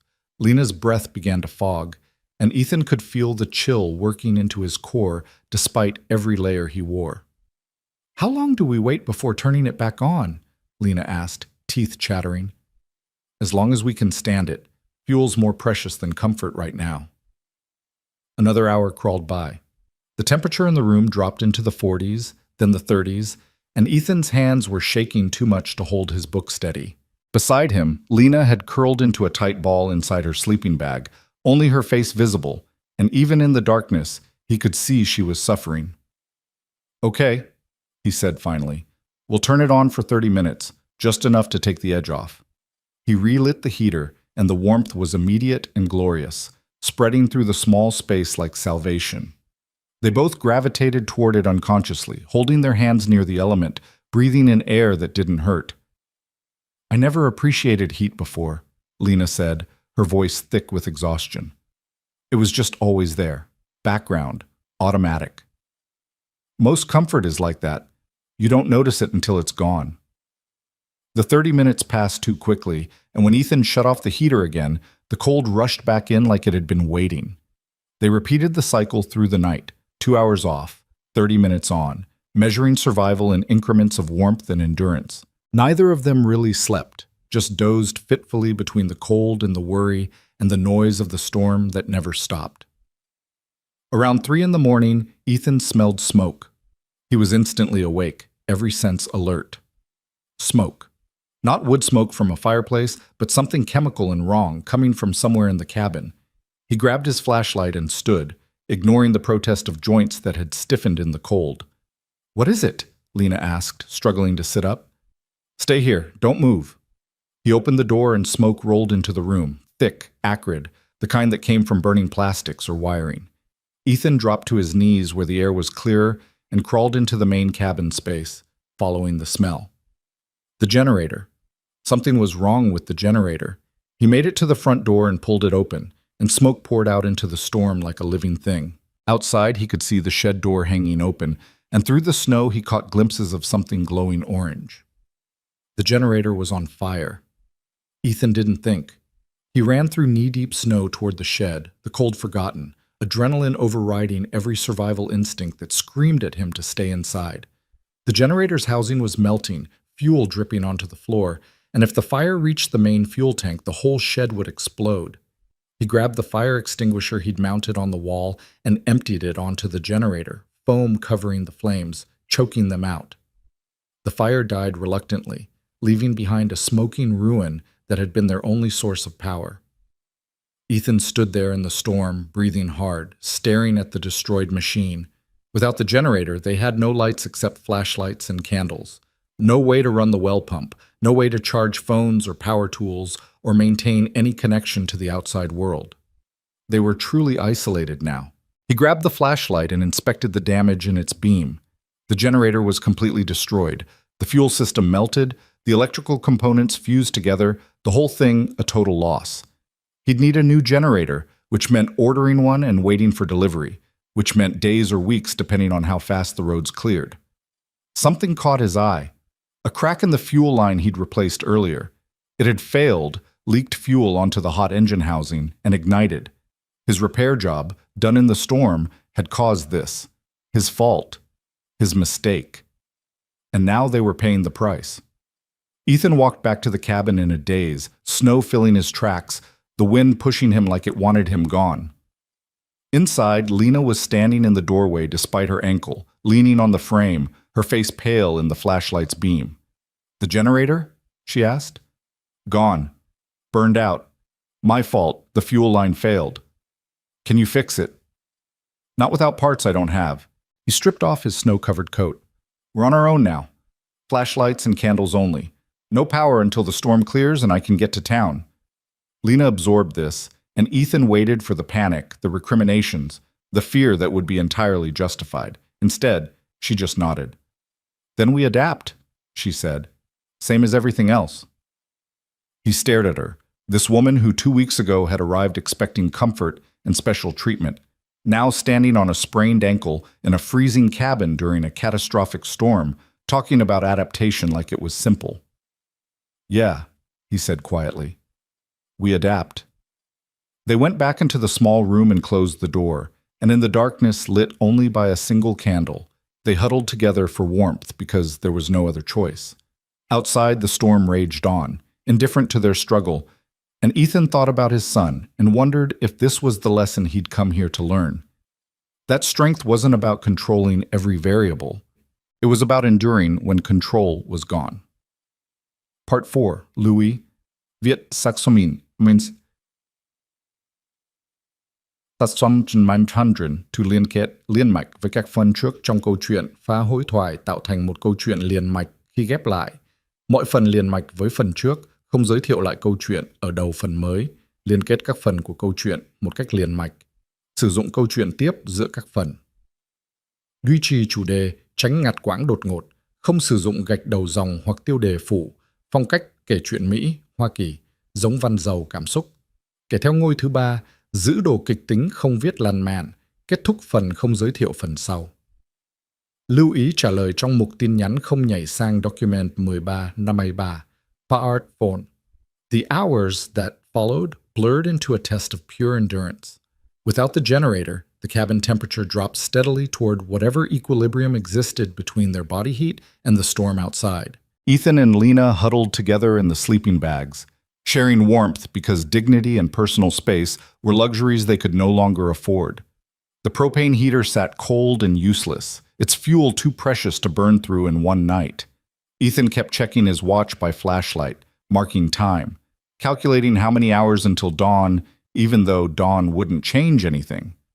The storm was supposed to last another full day, maybe longer, and every hour they burned through their reserves, fuel, food, water, strength, brought them closer to the edge where survival became uncertain. Around 5 in the morning, he noticed Lana was shaking. Not the normal shivering that came from cold, but deeper tremors that rattled through her whole body. Her breathing had gone shallow and rapid, and when he touched her forehead, her skin felt cold and clammy. "Lena," he shook her gently. "Talk to me." Her eyes opened slowly, unfocused. "I'm okay. Just cold." "You're going into hypothermia." Ethan made the assessment clinically, pushing down the fear. "We need to get your core temperature up now." He pulled her closer, wrapping both sleeping bags around them, creating a cocoon of shared heat. Her body was ice against his, stealing warmth faster than he could generate it, and he realized she'd been suffering in silence for hours, not wanting to complain, not wanting to be a burden. "Why didn't you say something?" he demanded, rubbing her arms to stimulate circulation. "Didn't want to waste the propane." Her words came slow. "You said fuel was precious." "You're more precious than fuel." The words came out harsh because fear made him angry. "I can get more propane. I can't replace you." Lena's eyes focused on him, and something passed between them in the darkness. Recognition, maybe? Or just the raw honesty that came when pretenses were stripped away by necessity. She nodded slightly and let him work, bringing her back from the edge 1 degree at a time. Ethan made the decision then. They needed heat, needed it now, and rationing didn't matter if she died from cold in the next 2 hours. He lit the propane heater. The warmth spread through the small room like a miracle, and Lena stopped shaking within minutes. Color came back to her face, and her breathing steadied, and Ethan watched the danger pass while his own heart hammered in his chest. "Thank you," she whispered. "Don't thank me. Just stay alive." He kept the heater running for an hour, letting the temperature climb to almost 50 degrees, building up a reservoir of warmth they could draw on through the next cold cycle. Lena fell asleep against his shoulder, exhausted beyond the ability to stay conscious, and Ethan sat there holding her while dawn crept into the eastern sky and the storm continued its assault. When he finally shut off the heater, he knew they'd burned through most of their remaining propane. Maybe 6 hours left, maybe 8 if they were lucky. After that, they'd be completely dependent on body heat and whatever insulation the cabin provided. It would have to be enough. The day passed in a strange, suspended state where time felt both slow and fast simultaneously. The storm didn't weaken. If anything, it seemed to gain strength, the wind reaching speeds that made the cabin groan and flex like something alive. Snow piled up against the north wall until it covered the lower windows completely, and the weight on the roof became something Ethan could actually feel through the building's structure. He spent the morning moving through the cabin by flashlight, checking for weaknesses, shoring up sections that seemed to be taking too much stress. His hands were clumsy from cold, his breath visible even inside, and every movement required conscious effort against the fatigue that had settled into his bones. Lena stayed in the small room, keeping her ankle elevated, managing their dwindling supplies with meticulous attention. She'd created an inventory system using a notepad, tracking every can of food, every gallon of water, calculating how long they could last if the storm didn't break soon. "We have 4 days of food at current consumption," she reported when Ethan came back from his inspection. "Maybe 6 if we cut portions. The storm will break before then." He said it with more confidence than he felt. "Storms like this burn themselves out. Another day, maybe 2, and it'll pass. And if it doesn't? Then we make the food last 6 days and figure out day 7 when it comes." She accepted this without argument, and Ethan was struck again by how much she'd changed. The woman who'd arrived expecting comfort and answers now dealt in contingencies and worst-case scenarios without flinching. Around noon, Ethan heard a sound that made his blood run cold. A crack. Sharp and loud enough to cut through the wind, coming from somewhere above them. He grabbed his flashlight and ran to the main room, shining the beam up at the ceiling. There. A fracture in one of the main support beams, running 6 inches along the grain. The snow load had finally exceeded what the old wood could bear, and the beam was beginning to fail. If it broke completely, the entire roof section would collapse. Ethan's mind raced through options. He could try to shore up the beam from below, create temporary support until the snow cleared, but that required lumber he didn't have and time he couldn't spare because the crack was growing. He could actually see it spreading while he watched, millimeter by millimeter, stress concentrating at the weak point. The roof was going to fail. Not today maybe, but soon. And when it did, tons of snow would come crashing down into the cabin, destroying everything, possibly killing them if they were in the wrong place. He ran back to Lena. "We need to move, now." "What's wrong?" "Support beam's cracking. The roof's about to come down." He started gathering their essential supplies, sleeping bags, food, water, first aid kit. "We're relocating to the truck." Lena went pale. "The truck? In this storm?" The cab's solid, insulated, and if the roof collapses, it won't be underneath. He helped her to her feet, supporting her weight. It's not ideal, but it's better than being crushed. They made their way through the cabin, Ethan carrying most of the supplies while Lena hobbled on her injured ankle. Outside, the storm hit them like a physical attack, wind so strong it actually lifted Lena off her feet for a moment before Ethan grabbed her. The distance to the truck was maybe 40 feet, but in the whiteout conditions it might as well have been miles. Ethan kept one hand on Lena and the other on the wall, following the cabin's edge until they reached the corner, then striking out across open ground toward where he knew the truck was parked. Snow had drifted up past his knees in places, and the wind tried to push them off course, but he kept moving, counting steps, trusting his sense of direction. His hand hit metal. The truck's bed. Relief flooded through him.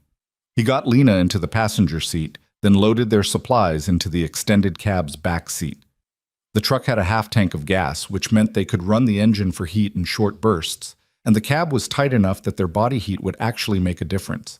It wasn't comfortable, but it would keep them alive. Ethan climbed into the driver's seat and pulled the door shut against the wind. Inside was dark and cramped and cold, but quiet. The storm's roar muffled to something almost bearable. He started the engine and let it run for 10 minutes, the heater blasting warm air into the cab until the temperature climbed above freezing. Then he shut it off to conserve fuel. Lena was shaking again, but this time from fear rather than cold. Is the roof really going to collapse? Probably. Maybe not today, but soon. Ethan pulled out a sleeping bag and arranged it around her. The beam was old wood under too much stress. I should have reinforced it weeks ago. You didn't know this storm was coming. I knew winter was coming. I knew snow loads were possible. I should have prepared better. His hands clenched on the steering wheel. I got complacent, thought I had everything under control, and now we're sitting in a truck in the middle of a blizzard because I failed to plan for the worst. Lena was quiet for a moment. You know what I've learned in the past 2 weeks? What? That control is an illusion. You can prepare and plan and do everything right, and nature will still find ways to surprise you. The generator failed. The roof is failing. None of that is because you weren't good enough. It's because this mountain is bigger than both of us. Ethan turned to look at her in the dim light. When did you get so wise? I've had a good teacher. She smiled slightly. Someone who shows up every day and does the work even when it's hard, even when things go wrong. That's not failure, Ethan. That's persistence. The words settled into him, and something tight in his chest loosened slightly. He'd been carrying the weight of every mistake, every miscalculation, every moment where he'd come up short and Lena was right. He'd been measuring himself against impossible standards instead of acknowledging that some things were simply beyond control. They sat in silence while the storm shook the truck and snow accumulated on the windshield until they couldn't see out at all. The world contracted to the small space of the cab, warm enough to survive, but cold enough to remind them constantly of how fragile their shelter was. Hours passed. Ethan ran the engine every 90 minutes for 10 minutes at a time, creating a cycle that would stretch their fuel for days if necessary. They ate cold soup from cans and drank water that had started to freeze around the edges. Conversation came in short bursts between long silences, both of them too tired to maintain extended discussion. Around 6 in the evening, Lena's phone buzzed. She pulled it out, surprised. I have service. Barely, but it's there. Check the weather. She did, and Ethan watched her face change as she read. The storm is breaking. They're predicting it'll be over by midnight, clearing tomorrow morning. She looked up. We made it. Relief hit him so hard he had to close his eyes. They'd made it. Through the worst storm in 40 years, through equipment failures and injuries and near hypothermia, they'd survived. There's something else, Lena said, her voice changing. Emails from my father's legal team. Lots of them. About what?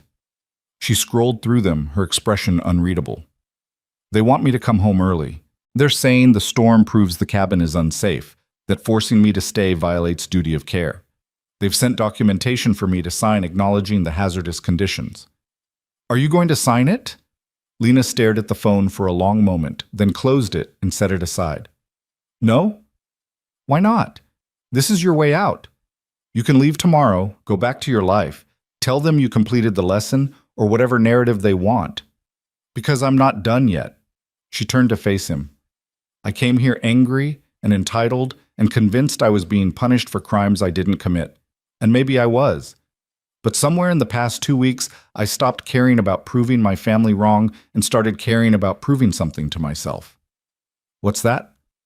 That I'm capable of more than pushing money around and attending meetings. That I can actually build something real with my own hands. That I don't need my family's approval to have value. She gestured at the storm-wrapped truck. I survived this, we survived this, and I'm not ready to go back to a world where none of that matters.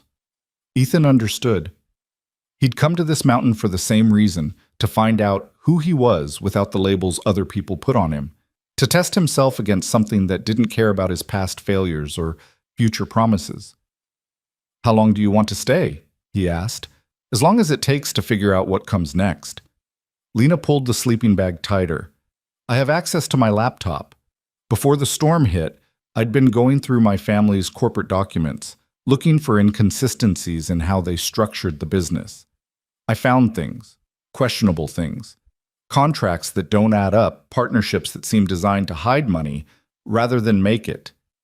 You're investigating your own family. I'm investigating a company that put me in charge of a division and then stripped my authority the moment I started asking hard questions. Her voice had gone hard. They wanted me to learn humility. Instead, I learned to look closer at what they were hiding. That's dangerous. So is staying silent. She met his eyes.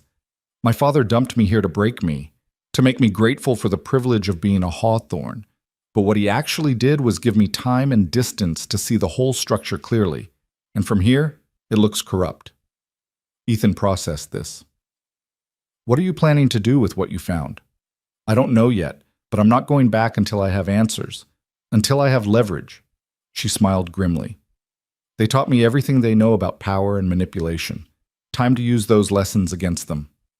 The truck shuddered as a gust hit it, and snow cascaded off the roof in a small avalanche. Outside, the storm was still raging, but Ethan could feel it weakening. The wind not quite as violent, the cold not quite as sharp. They were through the worst of it. He thought about Lena's words, about using the tools your opponents gave you, about turning exile into education. It was smart, ruthless. Exactly the kind of thinking that built empires and destroyed them. You'll need help, he said finally.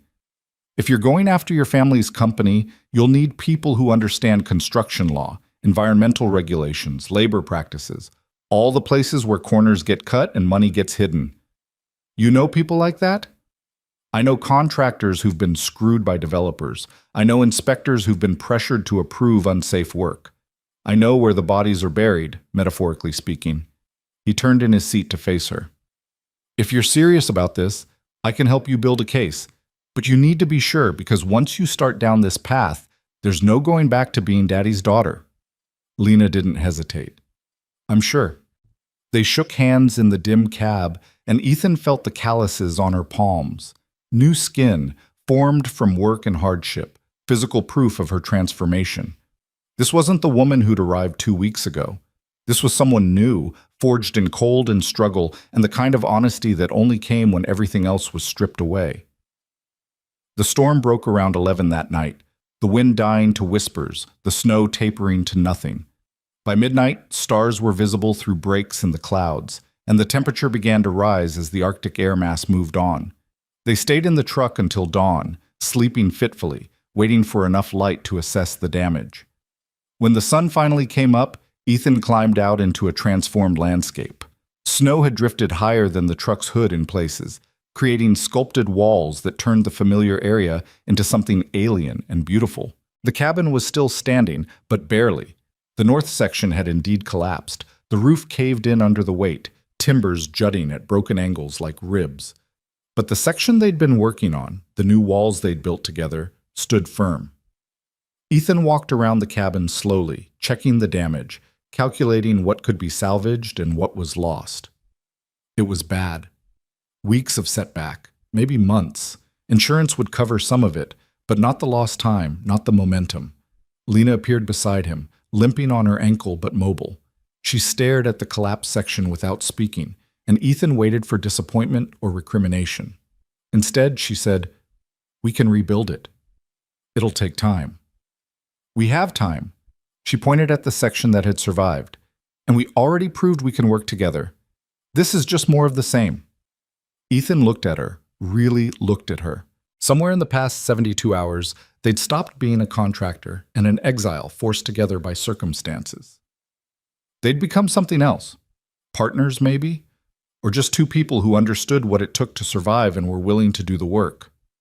"All right," he said, "we rebuild. But first we need to get you to a doctor for that ankle, and I need to get a new generator, and we both need to sleep in actual beds for about 12 hours. "Deal." Lena smiled, and it was genuine.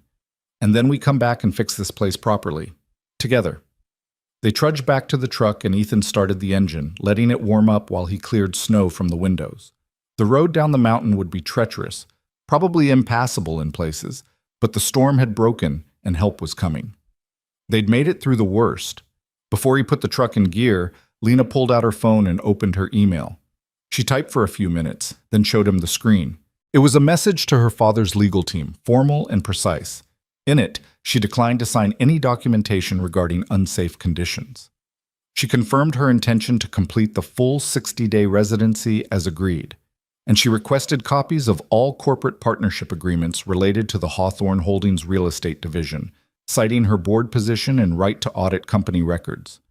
"That's going to start a war," Ethan said. "Good." Lena hit send. "They wanted to teach me a lesson about power. Time to show them I was paying attention." Ethan put the truck in gear and started down the mountain, and despite the exhaustion and the damage and the uncertain future, he felt something he hadn't felt in years. Hope. Not the desperate kind that came from wishing things were different, but the solid kind that came from knowing you could handle whatever came next. He'd survived the storm. He'd kept Lena alive. He'd done the work even when it seemed impossible. And somewhere down in Ridgemont, his son was waiting for a father who could finally look him in the eye and say the truth. That life was hard, and work was necessary, and sometimes you failed, but you kept going anyway. That was the lesson. Not humility or gratitude or any of the other abstract concepts Lena's family had tried to impose. Just persistence, just showing up, just doing the work. Everything else was just weather. They made it to town by noon, and the first thing Ethan did was call his ex-wife to tell her he was okay, that the storm had been bad but he'd survived, that he'd be home to see Ryan as soon as the roads cleared completely. Her relief came through the phone line, and he realized how much worry he'd caused by being unreachable for 3 days. "I love you," he told his son when he got on the line. "And I'm coming home soon, I promise." "When, Dad?" 2 more weeks, maybe 3. I have some work to finish, and then I'm done. And when I come back, I'll have enough saved for us to have our own place, just you and me." "Really?" "Really." Ethan felt his throat tighten. "I'm building something good, Ryan, for both of us, and I can't wait to show you." When he hung up, Lena was watching him with an expression he couldn't quite read. "What?" he asked. "Nothing. Just thinking about what it must be like to have someone waiting for you like that. Someone who loves you without conditions. You'll find it when you're ready." "Maybe." She looked out at the snow-covered town, small and quiet in the winter light. "Or maybe I'll build it myself, same as everything else." They got rooms at the local motel, slept for 14 hours straight, and woke up to news that the main highway would be clear by evening. Ethan spent the day ordering a new generator and replacement materials for the cabin, while Lena worked on her laptop, compiling documentation, building her case against her family one spreadsheet at a time. That night, over dinner at the town's only restaurant, she showed him what she'd found. Partnership agreements with shell companies, environmental violations that had been covered up with payoffs, labor law violations buried in subsidiary paperwork, contracts structured to avoid taxes through technically legal but ethically bankrupt loopholes. "This is enough to destroy the company," Ethan said, scrolling through the evidence. "If this goes public, your family loses everything." "I know." Lena took the laptop back. "Which is why I'm not going public. Not yet." "What are you going to do?" "I'm going to offer them a deal." Her eyes were hard. "They release me from all family obligations. They give me controlling interest in the real estate division. They restructure the company to comply with actual environmental and labor standards. And in exchange, I don't burn down everything they've built. They'll never agree to that. They will when they see what I have, when they understand I'm serious. She closed the laptop. My father taught me that power comes from information and leverage. I have both now. And I'm done being the daughter who accepts punishment for asking questions. Ethan raised his coffee cup. To lessons learned the hard way. Lena clinked her cup against his. And to teachers who show up even when it's hard. They drove back up the mountain the next morning, the truck loaded with supplies, ready to face whatever came next.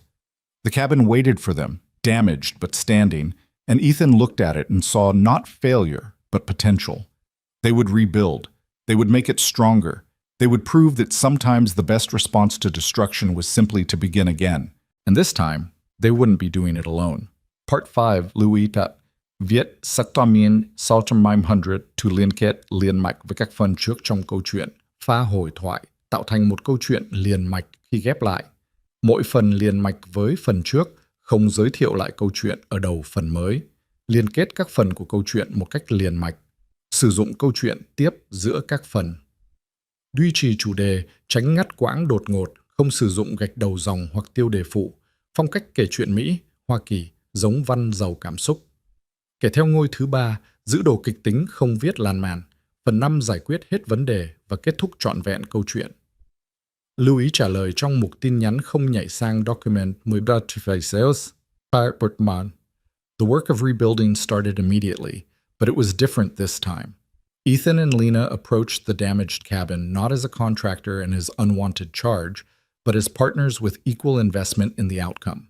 They spent the first day just clearing debris, hauling broken timbers and collapsed roofing out into the snow where they could be sorted for salvage or disposal. The new generator hummed steadily in its shed, and the sound was reassuring, proof that setbacks could be overcome with the right parts and enough determination. Lena's ankle was still tender, but she'd wrapped it tight and refused to slow down. She worked alongside Ethan, learning to use a reciprocating saw to cut through damaged studs, understanding load-bearing principles as they reinforced the remaining structure. Her hands were calloused now, her movements efficient, and when she made a mistake, she fixed it without needing praise or permission. 3 days into the rebuild, a black sedan appeared on the mountain road. Ethan saw it first, that familiar expensive gleam that meant someone from Lena's world had come calling. He set down his hammer and walked to meet the vehicle before it could get too close to the worksite, but Lena was already moving past him, her face set in hard lines. The car stopped and a man stepped out, older, maybe 60, with silver hair and the kind of tailored suit that cost more than Ethan made in a month. His resemblance to Lena was unmistakable. Same bone structure, same intensity in the eyes, but where Lena had begun to soften around the edges, this man was all sharp angles and controlled power. Douglas Hawthorne surveyed the cabin with barely concealed distaste, then turned his attention to his daughter. "Lena," he said, his voice smooth and cold. "You look different." "I am different." She crossed her arms, not moving closer. "What are you doing here?" "I received your request for corporate documents, along with some very interesting allegations about partnership structures and environmental compliance." He smiled, but there was no warmth in it. "I thought we should have a conversation face to face." "There's nothing to discuss. I have board authority to audit company records. Either you provide them, or I file a formal complaint with the SEC. Douglas glanced at Ethan, dismissing him in a single look, then returned his focus to Lena. "I see your time here has given you a sense of independence. That's good. That was the point. But let's not confuse learning self-reliance with understanding how business actually works." "I understand perfectly." Lena's voice stayed level. "You structured partnerships to hide liabilities. You violated environmental regulations and paid off inspectors. You exploited contract workers and buried the complaints in subsidiary paperwork. I have documentation for all of it." "Documentation that would hurt the company you claim to care about." Douglas stepped closer. "Release those files and you destroy thousands of jobs, tank pension funds, and crater property values across 3 states. Is that what you want? To burn it all down out of spite?" "I want you to fix it." Lena didn't back down. "Restructure the partnerships legitimately. Bring environmental compliance up to standard. Pay workers fairly. Run the company like it's actually accountable to something beyond profit margins. And if I refuse, then I go public with everything and let the courts sort it out. Father and daughter stared at each other, and Ethan could see the calculation running behind Douglas's eyes, weighing his daughter's seriousness, measuring her resolve, trying to find the pressure point that would make her fold. He'd clearly underestimated how much she'd changed. "You've been listening to people who don't understand the complexity of running a business at this scale," Douglas said finally, gesturing vaguely at Ethan. "Manual labor is admirable, but it doesn't prepare you for corporate strategy." "Manual labor taught me something you never did," Lena shot back. "That work has consequences. The cutting corners to save money costs someone something real. That every decision affects actual people, not just spreadsheets." She took a step forward. "You sent me here to learn humility. I learned accountability instead. Now you get to choose whether you apply those lessons to the company or I do it for you." Douglas was quiet for a long moment, and Ethan saw the exact instant when the man realized he'd lost control of the situation. His daughter wasn't bluffing. She had the documentation, the leverage, and most importantly, she had nothing left to lose because he'd already taken everything away when he exiled her. "What specifically do you want?" Douglas asked, his tone shifting from paternal to negotiator. "Full controlling interest in the real estate division, transferred into my name with no oversight or veto power from the main board. A legally binding commitment to environmental remediation on all properties currently in violation. Fair market wages for all contract workers with benefits and worker protections. And you leave me alone to run things my way. That's not a negotiation, that's a hostile takeover. That's me fixing your mistakes before they destroy everything." Lena's voice softened slightly. "I'm not trying to hurt the company, Dad. I'm trying to save it.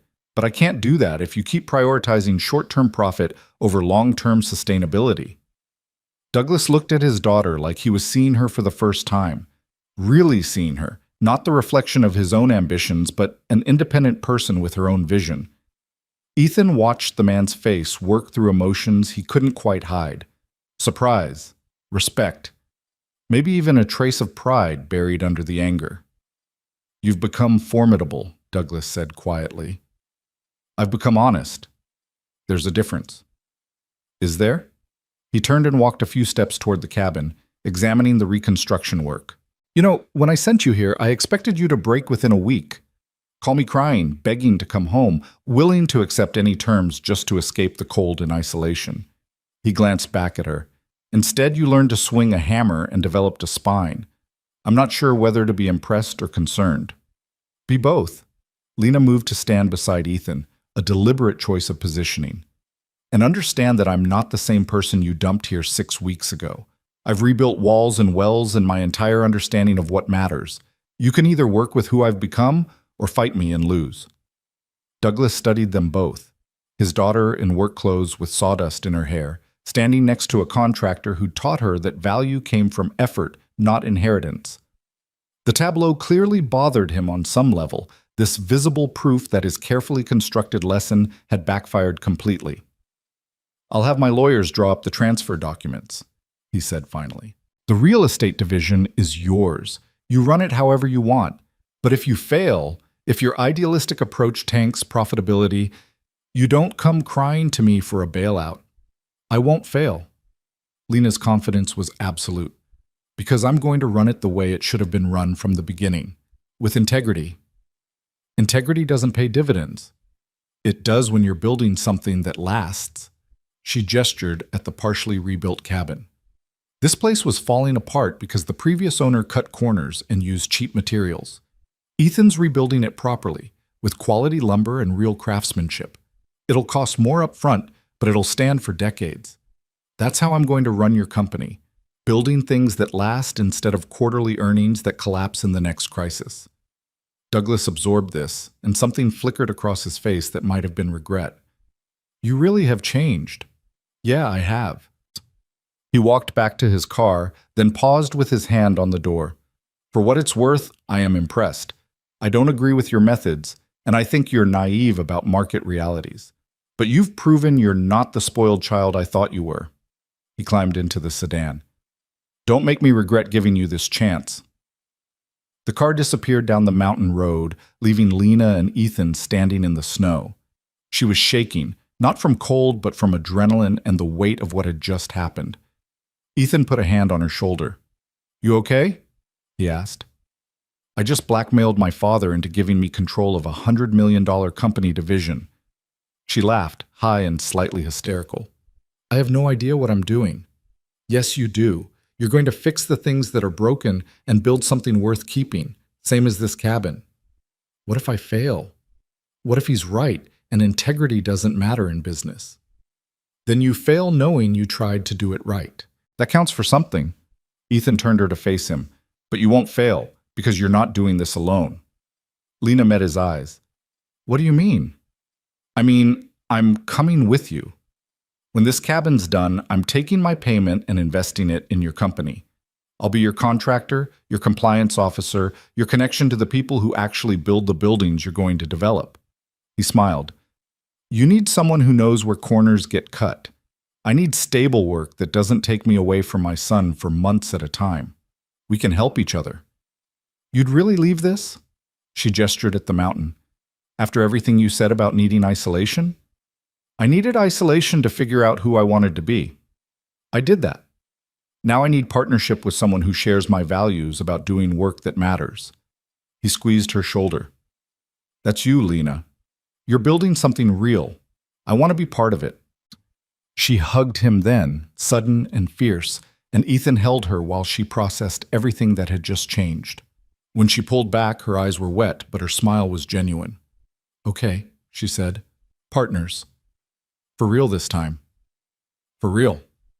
They went back to work on the cabin with renewed energy, and over the next 3 weeks the structure took shape in ways that exceeded the original plans. Ethan built it properly this time. No shortcuts, no compromises, using everything he'd learned about mountain construction to create something that would withstand whatever weather threw at it. Lena worked alongside him, and in the evening she worked on her laptop, restructuring the real estate division, reaching out to contractors Ethan recommended, building a network of people who prioritize quality over cost-cutting. The legal documents arrived via courier on a Tuesday afternoon. Lena read through them carefully, checking every clause, making sure there were no hidden provisions that would let her father maintain control. When she was satisfied, she signed them on the hood of Ethan's truck, using a piece of plywood as a desk. "It's official," she said, sliding the documents back into their envelope. "I now own the largest problem in my family's portfolio." "You own the largest opportunity," Ethan corrected. "Problems are just opportunities you haven't solved yet." She laughed. "You sound like a motivational poster." "I sound like someone who spent too much time thinking while hammering nails." The cabin was finished on a bright March morning when the snow had started to melt and the first hints of spring were visible in the valley below. Ethan did the final walkthrough alone, checking every joint and seal, making sure everything was exactly as it should be. The place had been transformed, from a failing restoration to a solid, beautiful structure that honored the original while incorporating modern efficiency and safety. He stood in the main room and thought about everything that had happened here, the arguments and the alliance, the storm that had nearly killed them, the lessons learned in cold and hardship about what really mattered when everything else was stripped away. This cabin had been a prison when Lena arrived. Now it was proof that two people working together could build something that lasted. Lena found him standing there, and they looked at the finished work in comfortable silence. "It's beautiful," she said finally. "It's honest," Ethan replied. "That's better than beautiful. What happens to it now?" "The estate is selling it. Should get a good price given the quality of the restoration." He smiled. "My final paycheck is going to be substantial. Enough to put that down payment on a place for me and Ryan, with plenty left over to invest in your company." "Our company?" Lena corrected. "We're partners, remember?" "Our company." The words felt good. "What's the first project?" "There's a development in Ridgemont that's been stalled for 2 years because of environmental violations. Previous contractor used substandard materials and dumped waste illegally." Lena pulled out her phone and showed him photos of a half-built apartment complex. "I'm going to buy it, remediate the environmental damage properly, and finish it using quality materials and fair labor. It'll cost more than the original budget, but it'll be something people can actually live in safely. Ethan studied the photos. That's a year of work, minimum, maybe 18 months. Is that a problem? No. He looked at her. It's perfect, because it means I can work close to home, see my son regularly, and still do meaningful work. That's all I've wanted. Then we're doing it. Lena put the phone away. We start next month. I've already got a crew lined up, people you recommended who understand we're doing this right, even if it takes longer. They walked out of the cabin together and stood in the driveway, looking back at what they'd built. The structure sat solid against the mountain backdrop, windows reflecting the afternoon sun, every line clean and true. I learned something here, Lena said after a while. What's that? That my father was right to send me here, just not for the reasons he thought. He wanted to break me down and rebuild me in his image. Instead, I got broken down and rebuilt myself into something better. She turned to him. Thank you for that. For teaching me that work has dignity, that shortcuts have consequences, that showing up matters more than showing off. You taught me things too, Ethan said. That isolation isn't the same as clarity. That partnership doesn't mean losing independence. That sometimes the people who seem the most different from you are exactly who you need. He held out his hand. Thank you for staying, for doing the work, for becoming someone I'm proud to build things with. They shook hands, then Lena pulled him into another hug, and this time it felt like a beginning rather than an ending. 2 weeks later, Ethan moved into a small house in Ridgemont, 2 bedrooms, a yard for Ryan to play in, close enough to his ex-wife that shared custody actually worked.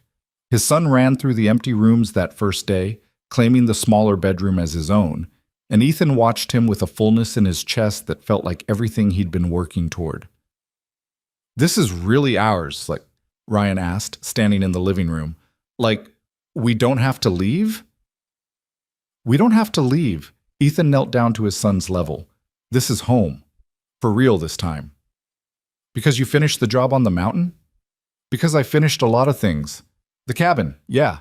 But also figuring out what kind of dad I want to be, what kind of work matters to me, who I want to build a life with.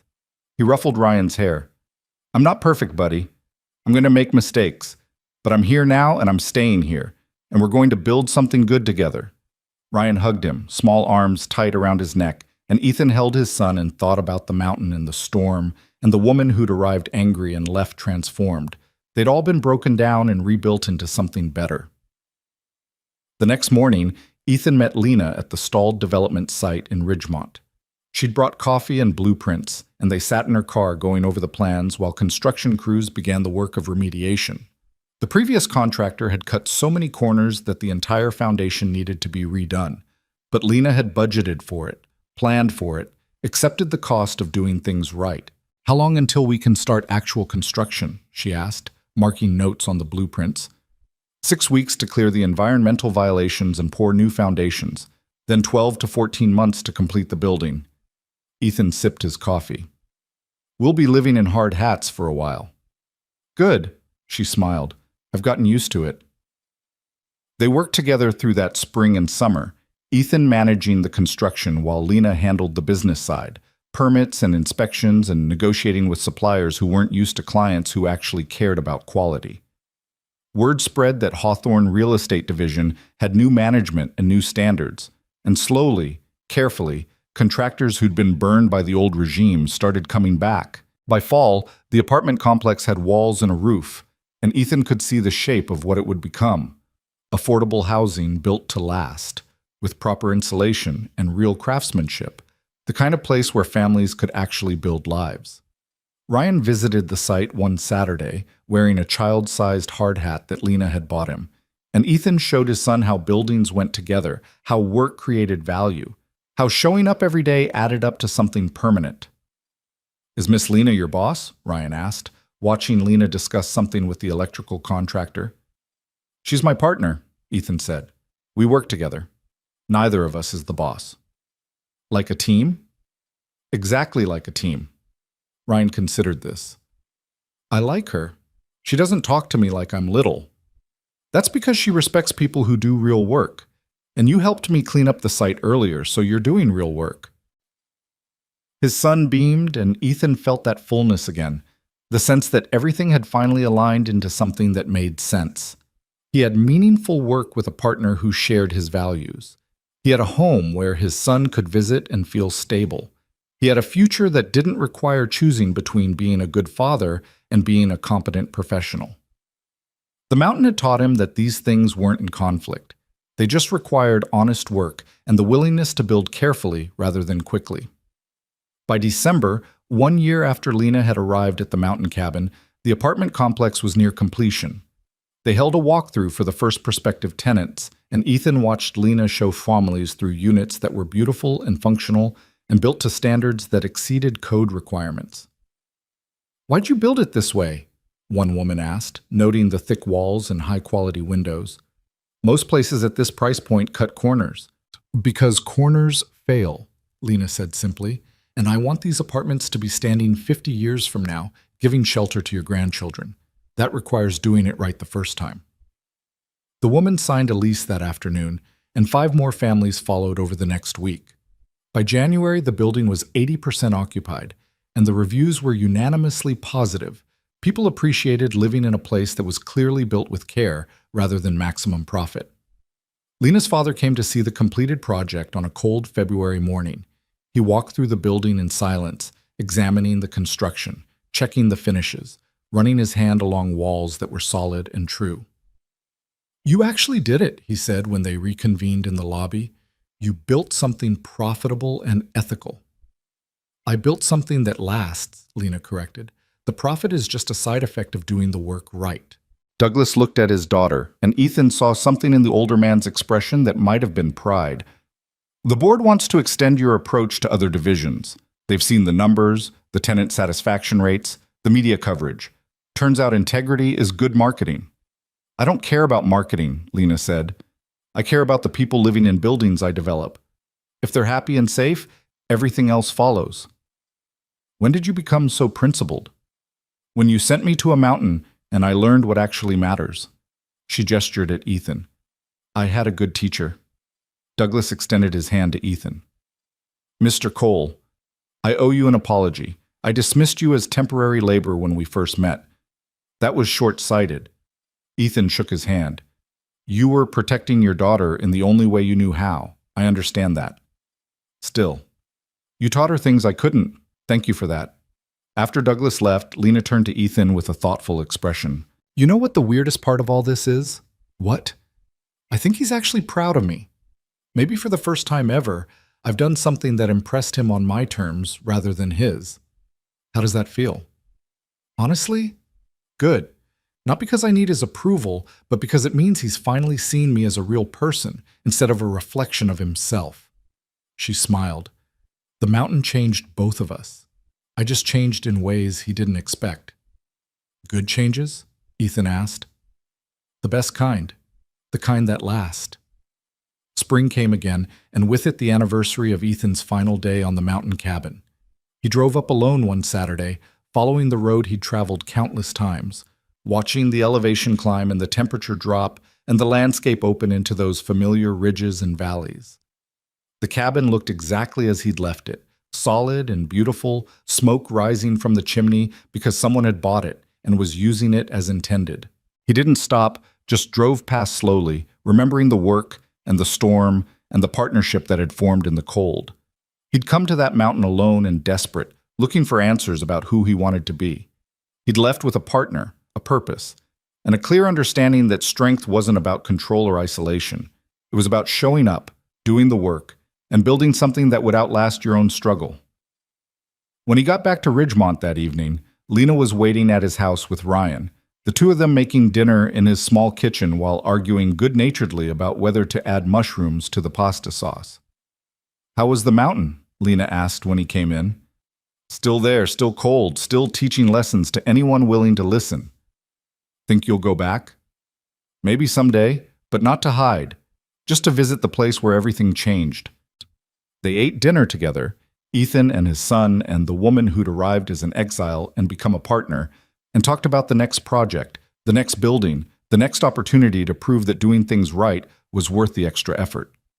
Later, after Ryan had gone to bed and Lena was gathering her things to leave, she paused at the door. Do you ever regret it? She asked. Taking that cabin job? Everything that came after? Ethan thought about the question, about the isolation and the hardship and the storm that had nearly killed them, about the mistakes and the setbacks, and the constant struggle against conditions that didn't care about his plans. No, he said, because it led here. To work that matters, partnership that works, and a life where I get to see my son grow up while building things that last. That's everything I wanted. Me too, Lena smiled, though I probably would have appreciated fewer near-death experiences in the learning process. Where's the character development in that? She laughed and headed out into the night, and Ethan stood in his doorway watching her go, thinking about how far they'd both come from that first confrontation in the snow. Two people who shouldn't have worked together, forced into partnership by circumstance and desperation, discovering that sometimes the best things you build are the relationships that form while doing the work. The mountain had stripped them down to essentials and taught them what mattered. Everything after was just applying those lessons to the world beyond the ridge. And as Ethan closed his door and walked back to the small house he'd built with honest work and careful planning, he knew with absolute certainty that the lesson had been worth learning. Not the one Lena's father intended, but the one they both needed, the one that would last.